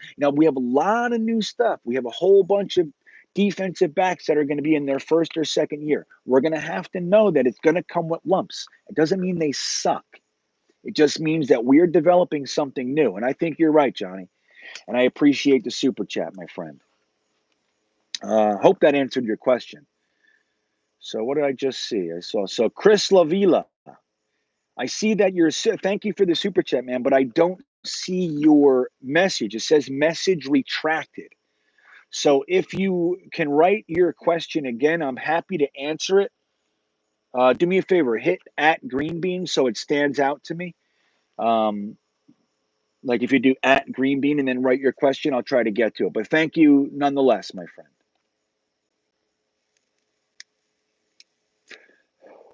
Doug Bailey, I thought that was great too. Doug Bailey says, love CJ's comments that he's sick of seeing or hearing about the 2009 Bills game. Shows how hungry. He said, right, I'm tired of watching those highlights of one game. I thought that was a nice little wrinkle of humor as well. And look, man, don't forget, C.J. Mosley was a first-round pick, had a stellar career as one of the top inside linebackers in the NFL, gets the biggest contract the linebacker's ever gotten, comes to the Jets, has an amazing 3 quarters, and then hasn't played football since. You don't think that – just look at his makeup up to that point. You don't think he's tired of people thinking that he's a has-been? We don't know what he's going to be, but I can guarantee that there's internal motivation there. Especially, I think that hiring Robert Saleh was the perfect coach as far as C.J. Mosley is concerned. Remember, C.J. Mosley said last year in a tweet that he has to try to find that fire again. Is there a better coach that you can think of that's going to be able to enable CJ Mosley to find the fire? That's what Salah's known for, man. That's his gig. So getting underneath whatever resistances and issues CJ Mosley has mentally or whatever, dude, Salah's about as good as you could have hoped for. So I'm psyched about it, man. Right. Oliveri says, I think Mosley wants to prove himself. I think he's going to be awesome this year. I'm telling you what, barring injury, I think so too. I really do. I think CJ Mosley, Jared Davis, and either Nazrul Dean or Sherwood are going to be a fine linebacking core. And don't forget, a lot of times only going to be two of them out there with our 4-2-5 and all that sort of stuff. I'm excited, man. I really am excited. Elijah Moore will be the best player on the team this year. Truth, Eddie McGuire. Tell you what, man, it's nice having a guy that we could actually think that about, isn't it? I mean, dude, everybody who's been in contact with this man says that about him. Look at A.J. Brown, right? Look at what Corey Davis said about him this year. Just a couple days ago, he said, dude, this guy, he's already like a leader out here. So, yeah, man, it's exciting having a player like that around, especially because, dude, think about this. Every other wide receiver that Joe Douglas brought in is 6'2" and above. Known for blocking, known for high pointing, known for great hands. Every wide receiver Joe Douglas brought in is 6'2" and above, blocking, good hands. Then he goes and gets Elijah Moore, who's the exact dude, he's the exact perfect complement for that style of wide receiver core. The guy underneath, that Tyreek Hill-esque guy. Now we have Jamison Crowder, and he's obviously not 6'2", but he was here when Joe Douglas got here. Now, Jamison Crowder is a fine receiver, above average receiver, but I don't think anybody's arguing that he has what Elijah Moore has. You know what I mean? So, dude, I think they've done a really good job with our wide receiver core. And if we can protect Zach Wilson, dude, we're going to see a lot of balls reaching our wide receivers' hands. And if it's Elijah Moore, it's going to be crazy. Anthony Mazzola back. He's getting out of here. Let's see what he said. Right. Got to wake up super early for work tomorrow. Good night, gents. GreenBean, you're the best as always. Go Jets. Thank you, Anthony. I appreciate that. And thanks for hanging out with us, man. You get some sleep. Hopefully you fall asleep fast. Whenever I have to wake up early, I'm up all night. That's how it goes with me. So good luck, my friend. And thanks for being here. Let me back it up. Braden, Eddie McGuire, Braden, I believe our new run game opens that like we haven't seen. Yeah. Joshua Medina says, what's up, dude? Just chiming in. What's up? I hope I pronounced that right. Yozu? Sorry about that if I got it wrong, but hello, man. It's good to see you. Frankie says, this is a good point GreenBean is making. We have guys that require double teaming, and you can't double team everyone. Exactly right. Exactly right. You want your defensive line to be enough. So you want your four guys to be able to legitimately occupy the 5 offensive linemen. That's what you want. You want your 4 guys to be trouble for the 5 offensive linemen. If that's the case, when you do send a well-timed and well-planned blitz, dude, they're incredibly effective when you do it that way. Look, I liked seeing the Rex Ryan crazy, exotic blitzes, and I love it too. Don't get me wrong. But when you have to depend on that for pressure, that's not a good look. Because what happens? If the 5 offensive linemen can take care of the 2 blitzers and the 3 guys you have down, now your defensive backs are undermanned. Now you're in trouble. So that's the thing. So I'd much rather, and I view the Jets this way. This is Jets football to me. Whenever the Jets have been really good, except for that little blip with Rex Ryan, it's been a 4-man front, man. At least that's what I prefer it. Let me just say that.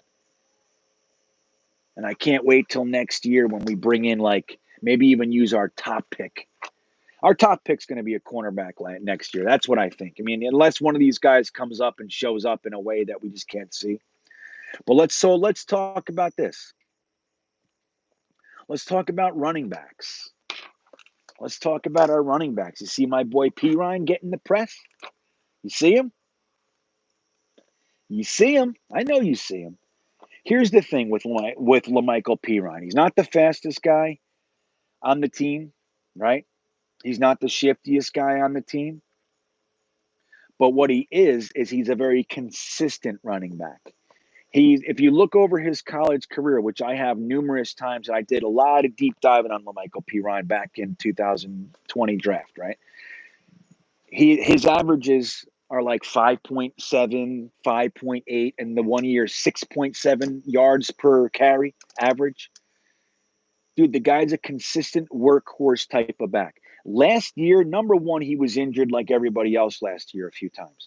Number two, did you know that there was a stat that I saw? I wish I could find it. There was a stat that said when Lamichael P. Ryan was on the field, it was like 85% of the time when he was on the field, he got handed the ball. So defenses knew that. If Lamichael P. Ryan comes on the field, chances are he's getting it, so they just keyed on him. Okay? There was only a handful of times that he was on the field and didn't get the ball. So that puts him at a disadvantage. Number one, our offensive line was having issues. Number two, Sam Darnold wasn't scaring anybody so they could have 8 in the box. Number three, they knew if Lamichael P. Ryan is on the field, he's getting the ball. It's like that's a recipe for failure. So I think Lamichael P. Ryan is going to push a couple of guys off this team. I think Josh Adams will probably be first guy out. As much as I like what Tevin Coleman can bring, I think that if he gets injured at all, he will not make it. But so, what do you guys think? Who do you think which group do you think is going to make it through the gauntlet? Everybody's high on Michael Carter, of course, and we just used a pick on him. He's not going anywhere, right? But do you think Josh Adams, Ty Johnson, Lamichael P. Ryan, does Wesco end up being a fullback? Does that take a running back position? What do you guys think is going to happen here? Duncan McLean, it is a big safety class next year. Next year's safety class is impressive. Yo, GreenBean, Mikey Mouse, what's up, buddy? All right, let's see what you guys are saying. P. Ryan is very replaceable. I don't see anything that stands out about him. Yeah, but here's the thing. Just like Bilal Powell was replaceable and nothing really. He's not super fast. He's not super shifty. He's shiftier than P. Ryan is. But Bilal Powell was a standard. He was just across the board consistent player, and that's what you want. P. Ryan. That's what he is. He's a consistent player. If you actually give that guy holes, dude, he's gonna get 5-6 yards a clip every single time. And that you need guys like that on your team. Yeah. They're not my favorite players, Frankie. I defend them because people are, in my opinion, people are unnecessarily down on P. Ryan. Like I said, there was a recipe for failure, and he still played well. But it's like people are down on him, I think, a little bit too much. And like I said before, I'm not such a a P. Ryan homer that it's like, I want him on the team overall. Like if Josh Adams, whoever is outplaying him, then Josh Adams should get the nod. Like that's honestly, I just think that people are looking past somebody who's more than likely going to make the team and will probably have more of an impact than people think.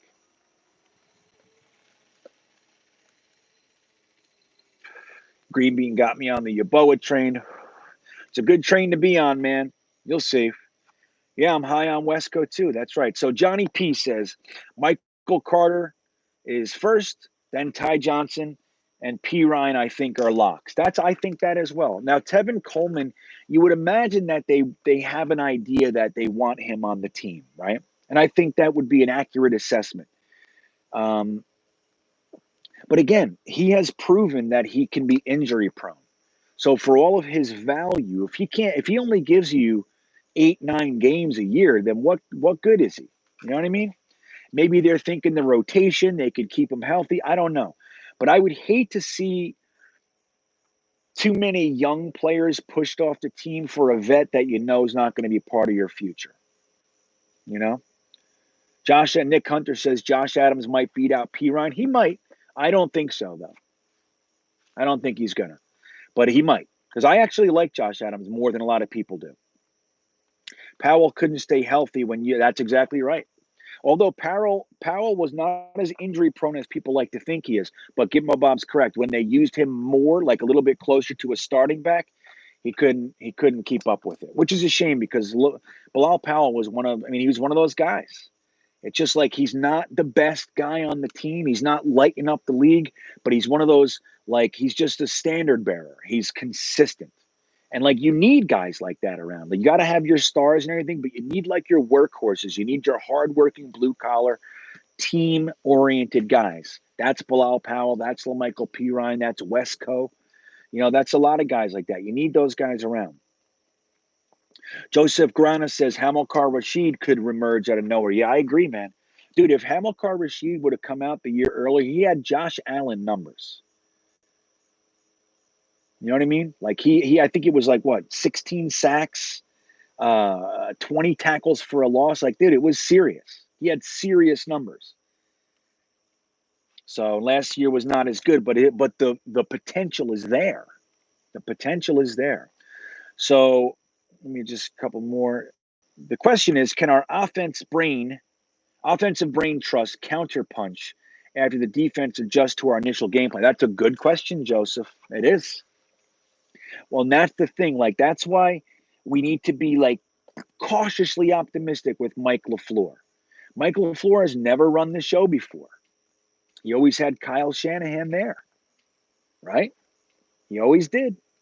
So is he going to be able to make the adjustments that we need when they counter and take away his main bread and butter? Is he going to be able to do it? Remains to be seen. So Corey Washington comes in with a super chat. Thank you, my friend. I appreciate it. I really want Ty Johnson to play a role on our team, maybe as a returner as well as backup. If Pirine learns to block, he may disguise his run carry. Yeah, Pirine, number one, I'll just say this. I'm high on Ty Johnson too, but I think people are unnaturally high on him. That he's a lock. All right. Like, I like him too. He's shown some really nice things, and you can see just how asinine our regime was last year. With he comes out, he has the first 100-yard rushing game of our season, and the next week Gore's back in, right? So I would have liked to see from that game on to continue to use Ty Johnson to see what he could do, a little bit more extensive usage. So it's a shame. So I'm high on him too, but I think people are assuming he's a lock, and I don't necessarily see that.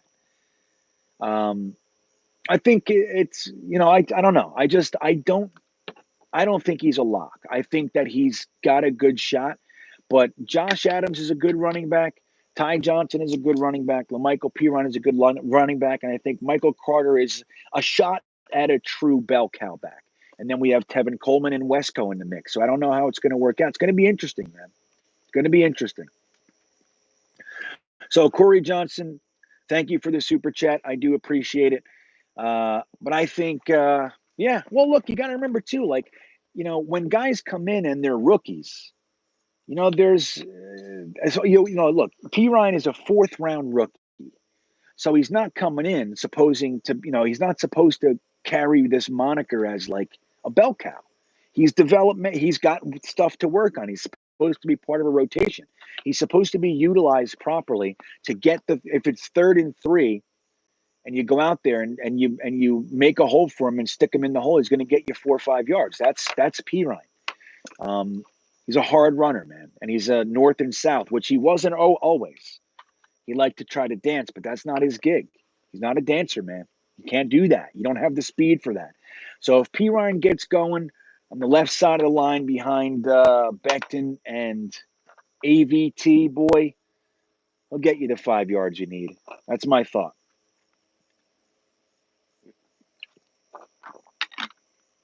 If he earns it, I think they will use Wesco at fullback and tight end on different sets. Well, Red Dog, that's a good point. When you look at the versatility that we're bringing into the team with guys like Wesco, if he can play the fullback position, which don't forget, he played it last year. He even carried the ball, I think, twice last year. Maybe I'm wrong on that. But he played fullback more than once. And he obviously played tight end. And he can play both positions. Let's see what this staff thinks about him. But if he can do that and he can play both positions, then you have a guy like George Fant who can be the sixth tackle or play tight end. You have centers that can play guard, guards that can play center, guards that can play tackle, tackles that can play both sides. You start to have versatility and you don't get bound up with those issues that when somebody does get hurt, you're screwed, right? And then you can start moving guys around and doing different things. Versatility is king, man. And finally, it looks like we might have some. Even on the defense with these linebackers like Sherwood and Nasruddin, they can play safety in a pinch. If you need them to, Marcus May can play free safety, and you put one of those at strong safety, and you got it. Like there's versatility there. Even Lamarcus Joyner, who he wasn't very good at the nickel position, but he can play it. He played it for the Raiders, so he can play it in a pinch. You got guys that you can move around and they can actually play the positions. And that was not always the case for us.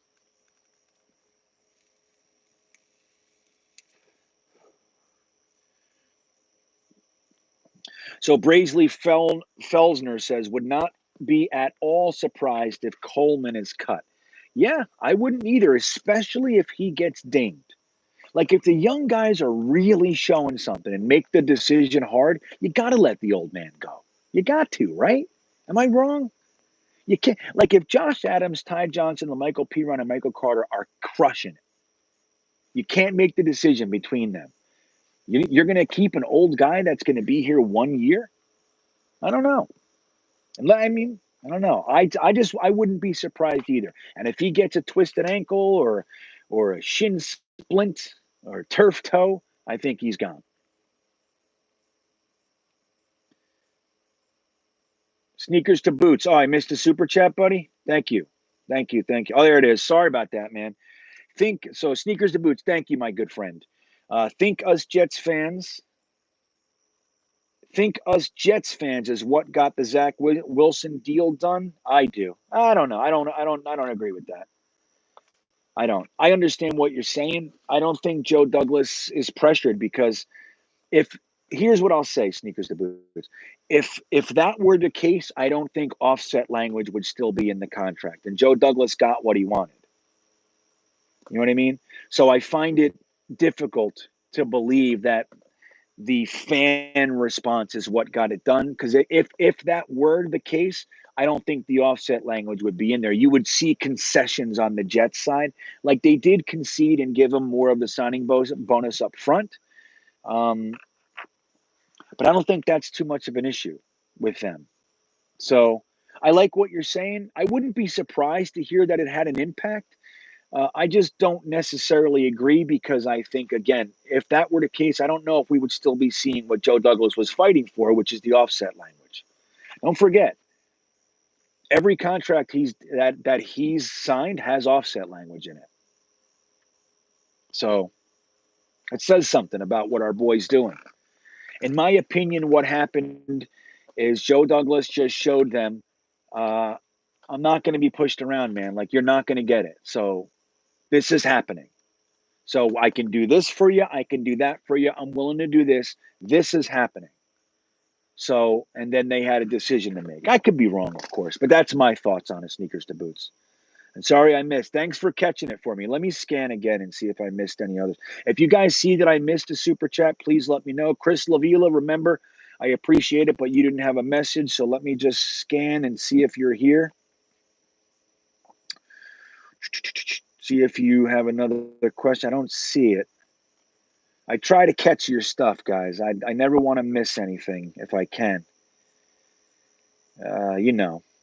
But I'm an imperfect vessel, as they say. Oh my God, it's 10 to 10. Holy cow. Oh, this one went fast for me. I don't see Chris. Okay. So I think I caught everything. If you guys see me missing anything like that, please don't be afraid to let me know. I don't want anybody to get screwed over like that. Yeah, Jeremy Cravat says Josh Adams is in trouble. Yeah, I agree. It's it shouldn't be that way, but I think we underutilized him. It's crazy. This is his third year with us. Flip the hat like that.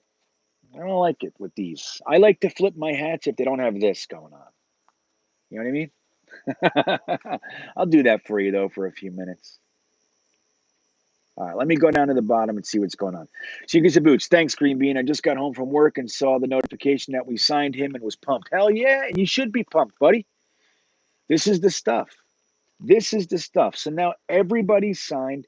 Everybody's in camp. We have 2 first-round picks. Our second-round pick is essentially a first-round pick. Our fourth-round pick is essentially a third-round pick. And our sixth-round pick is essentially a third-round pick in Nasruddin. Dude, we're rocking it. We're rocking it, man. It's all about the coaching staff for me. I think we've done a good job building our core, building a nice foundation. We've done a good job building a foundation. If Salah and Mike LaFleur are worth their salt, we have something. If they're not, we're in trouble.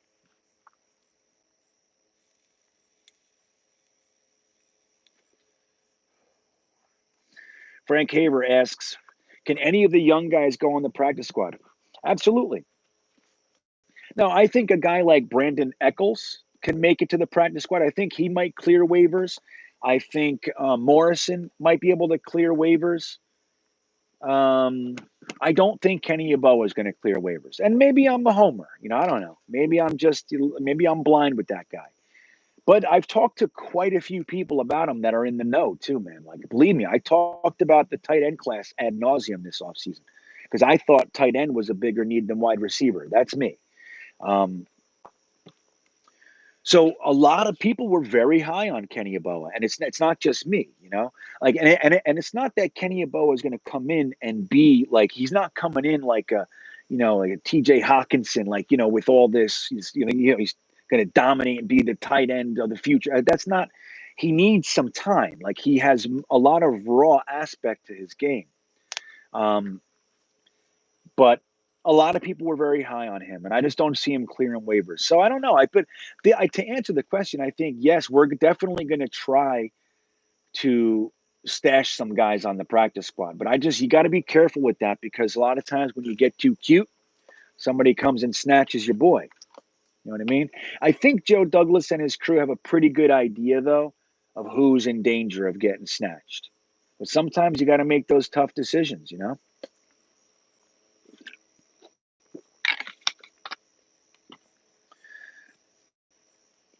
Anders says Salah is the perfect coach to that motivate him that he is worth what his contract will pay him next year. I think you talk about Mosley, and I agree. Yeah, I agree. Eccles got a pick today. That's good to hear. That's good to hear. Hey, man, trust me when I tell you. Even though I might have thoughts one way over here, like look, like you guys know, I'm not a Javelin Guidry fan. I'm not. I'm really not a Javelin Guidry fan. He could be gone, and I wouldn't bat an eyelash. But if he comes on and plays really well, dude, I'm in. You know what I mean? All I want is the guy that makes it on the team to be good. That's all I really want. That's my ultimate goal. I just have thoughts, just like you have thoughts. It's like, look, people talk about his PFF grade and all this kind of stuff with Javelin Guidry. I bring it to one thing. He was targeted 15 times last year, 12 receptions. And like I said, I watched a lot of tape on Guidry and from college, and I find him to be you know what he is, guys? He's a sidestepper. You know those guys that tackle like they're like sidesteppers. They shy away from the contact and then like jump on. And like, you don't want to run into Derrick Henry head on or anything like that. I get it. But he does that all the time. And that kind of play bothers me. Like I don't like players that do that. Like when they kind of let the guy, run past them and then tackle so they get another 4 to 8 yards. Like I'm just not into that, man. I like my guys to make the stop. That's what I want. If you can't do that, then you don't deserve to be on the field. Like Javelin Guidry's really fast, and I know a lot of people like him, and that's great. And I'm rooting for him. I am, but I just don't see it. That's all. You know, that's me. But if he came out and played well, I don't care. I'll root for Javelin Guidry all day of the week. Best name in the books. You know what I mean? Who's got a better name than Javelin Guidry? You know what I mean? I have no problem rooting for that guy. Oh, I see what you're saying, Jeremy Cravat. Oh, I flipped the hat like Homer and Hater. Yeah, yeah. I'm unprepared for that. Good catch, buddy. I don't know what the hell's going on half the time. Don't forget to hit the like button, everybody. Larry Cook was number 100. Thank you, sir. Thank you, buddy. That's why I want to know we could pick 2 players on a practice squad each week for this season. Yeah, you know what? Is it still 10 on the practice squad? I think it is, right? It was 8 for a long time. They bumped it up to 10 last year. So that might still be the case. Let me see if I can see something here. How's that light? Is that light better? Is that better, that light? Let's see what it looks like.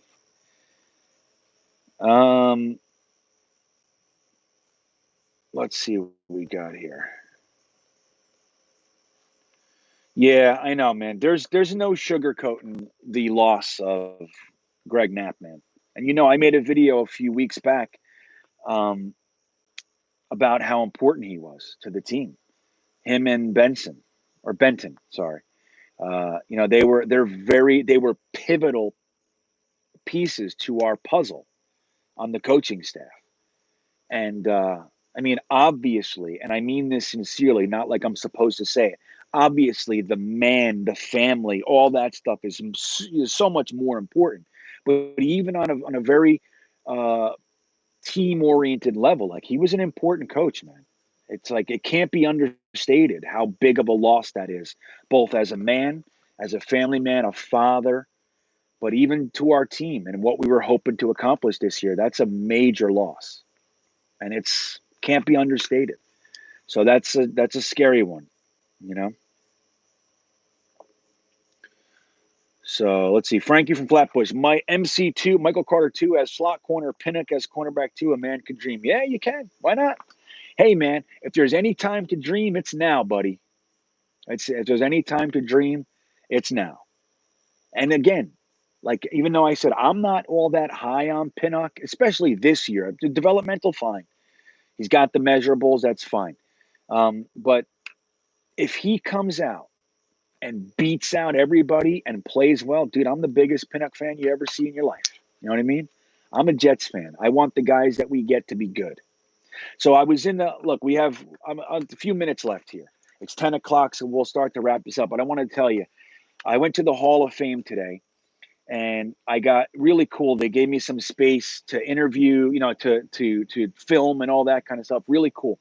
But I went around to the room of all the busts, right? And I went and saw Namath and Maynard and Curtis Martin and Kevin Mawai. And then there were like kind of Jets, like, Ed Reed and Jason Taylor and those kind of guys. But there's a show. It's kind of the newest thing there. You go into this NFL locker room, and there's like, if you've ever been to like Universal Studios, they have rides now with like a pre-show and there's like a hologram kind of thing. So the host of that show as a hologram is none other than Joe Namath. And he comes out and he's talking about this guy or that guy and how important they were. And then there was a big segment on Curtis Martin. So it's like, even though we don't really have that significant of a presence, especially when you compare it to other teams like Dallas or the Steelers or whoever, there's just so much more of a presence in the NFL for those teams. I mean, in the Hall of Fame for those teams. But let me tell you, man, seeing that show, a Jet was hosting it, and he's throwing out the guarantees and being super cool, Joe. You know how he is. And then they did a segment. They talked about like 5 players, and then George Hallis and Vince Lombardi. They did a whole thing. And but it's nice to see, like, out of those players that they talked about, Curtis Martin. So like 2 of the guys in that show, 2 of the main people. It felt like the Jets show to me, and it was really cool to be there, man. If you guys haven't made it to the Hall of Fame, it's worth it, man. You can spend a good 4 or 5 hours in there easy. The whole room of all the rings and I have a picture, you see it on my Instagram with the Lombardi trophy. That's the trophy that will be the Lombardi trophy this year. For the team that wins this Super Bowl, they have next year's Lombardi trophy in there. And you can take pictures with it and all that kind of stuff. But man, was that cool. And I'll be editing some stuff together for both Jetnation and for my personal Greenbeanjetsfan channel. And hopefully you guys like it. But I tried to do some stuff where we talk about the Hall of Fame and the Jets and all the things that we got. Because don't forget, even though it's kind of another sneaky way to get in, one of our players, Alan Faneca, is inducted this year. And Winston Hill is part of the 2020 class, and they're getting officially inducted this year too, because obviously it got canceled last year. So we have two guys going in. Winston Hill is a Jet. Alan Faneca was a Jet for 2 years. So we get two of our guys going in, and it's super cool, man. It's super cool. But if you get there, don't forget to watch the New York Jets show, essentially. It was good, man. Namath was the host, Curtis Meyer. It was great to see.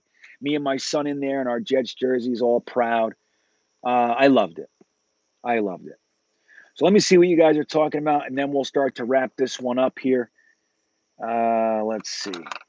Would we have to trade for Ertz? I don't know, man. I don't want to trade for Ertz. You know what I mean? Like, he's not a part of our he's not going to be a part of our future. He's not. And I don't feel like we need a holdover this year. Like, we have holdovers. Ryan Griffin is fine. If he can stay healthy as a holdover, he's fine. Tyler Kroft, Wesker, like, these guys are fine for holdover type. So I don't know. Zach Ertz is kind of past his prime, obviously. And while I think he's a better player than Ryan Griffin, it's like he's not going to be around long. So I say, why give away draft capital? If you can flip a player for him, like somebody you're not going to use, sure.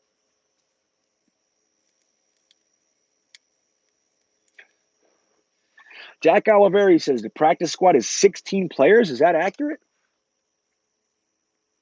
That's crazy. How the hell do I not know that?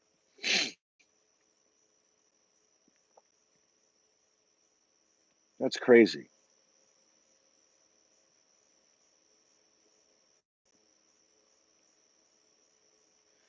That's crazy, man. I didn't know that. I thought it was 10.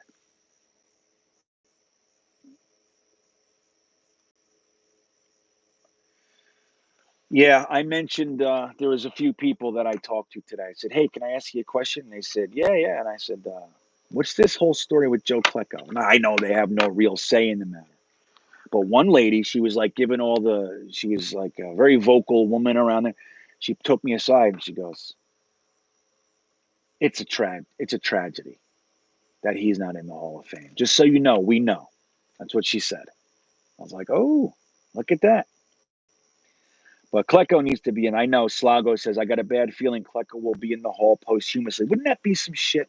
Let him in the damn. Get him in. I'll tell you what, and I'm going to say this right now. Mark Gastineau should be in there too. It's unbelievable that these two guys aren't in there. They were the best at their positions. And you know the whole, we don't have to go into Klecko and all that. But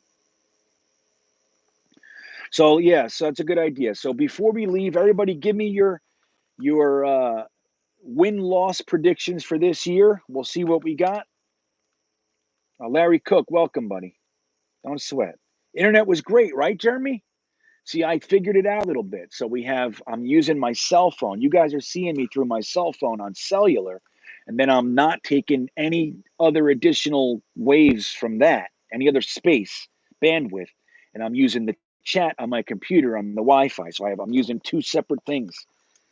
So it sucks that I can't use StreamYard, but it is what it is, man. I'll take it if we can at least chat, you know?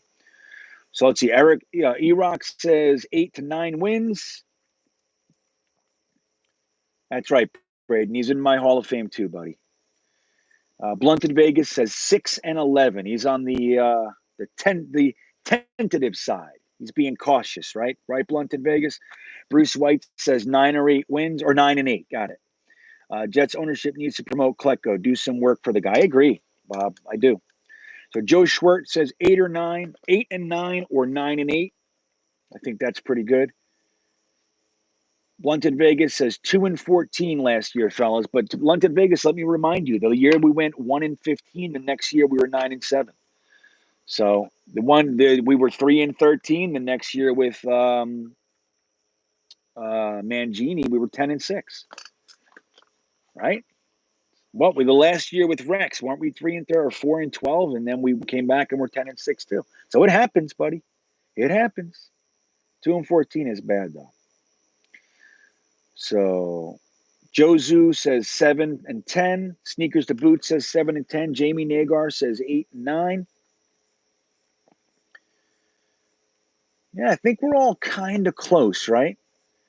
Thanks, Eddie. Thanks, buddy. I appreciate it. What's up? Hey, MC's here. What's up, man? Good to see you. Elijah Pemberton, 10 and 7. 8 and 1. Right. 10 and 7, 11 and 6. Let it be written. There you go, Slago. Think we win 8 or 9 games. Right? It is a good point. Thank you, Vegas. All right. Braden, 11 and 8 now. Chris R says 8 and 9.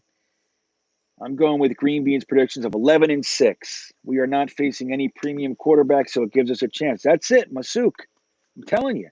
You know, if you guys ever listen to Boy Green, right, the way that he likes to do it, I think there's wisdom here. He likes to look. It's not just a team. He looks at the quarterbacks we're playing, right? That's how he assesses how well he thinks we could do. And when you look at the quarterbacks we're playing, there's a lot of tough situations. Even like when you look at Wentz for the Colts. I mean, dude, he's has so much potential, and he looked like he was going to be shooting through the roof. But the guy's had a rough couple years, both injury and play wise. So now he's going back with Frank Reich, so there's lots of potential there. But you don't know what you're going to get. You don't know what you're going to get. We're getting Sam Darnold, first game in a new team. I don't know. That's right, Sneakers to Boots. He said it well. Competency and growth is all we want and need. And on the ground level, I agree. All I want to see is competitive football. I want to win some games, and I want to show improvement. Jeremy Cravat says 14 and 3. Nick Hunter says 17 and 0.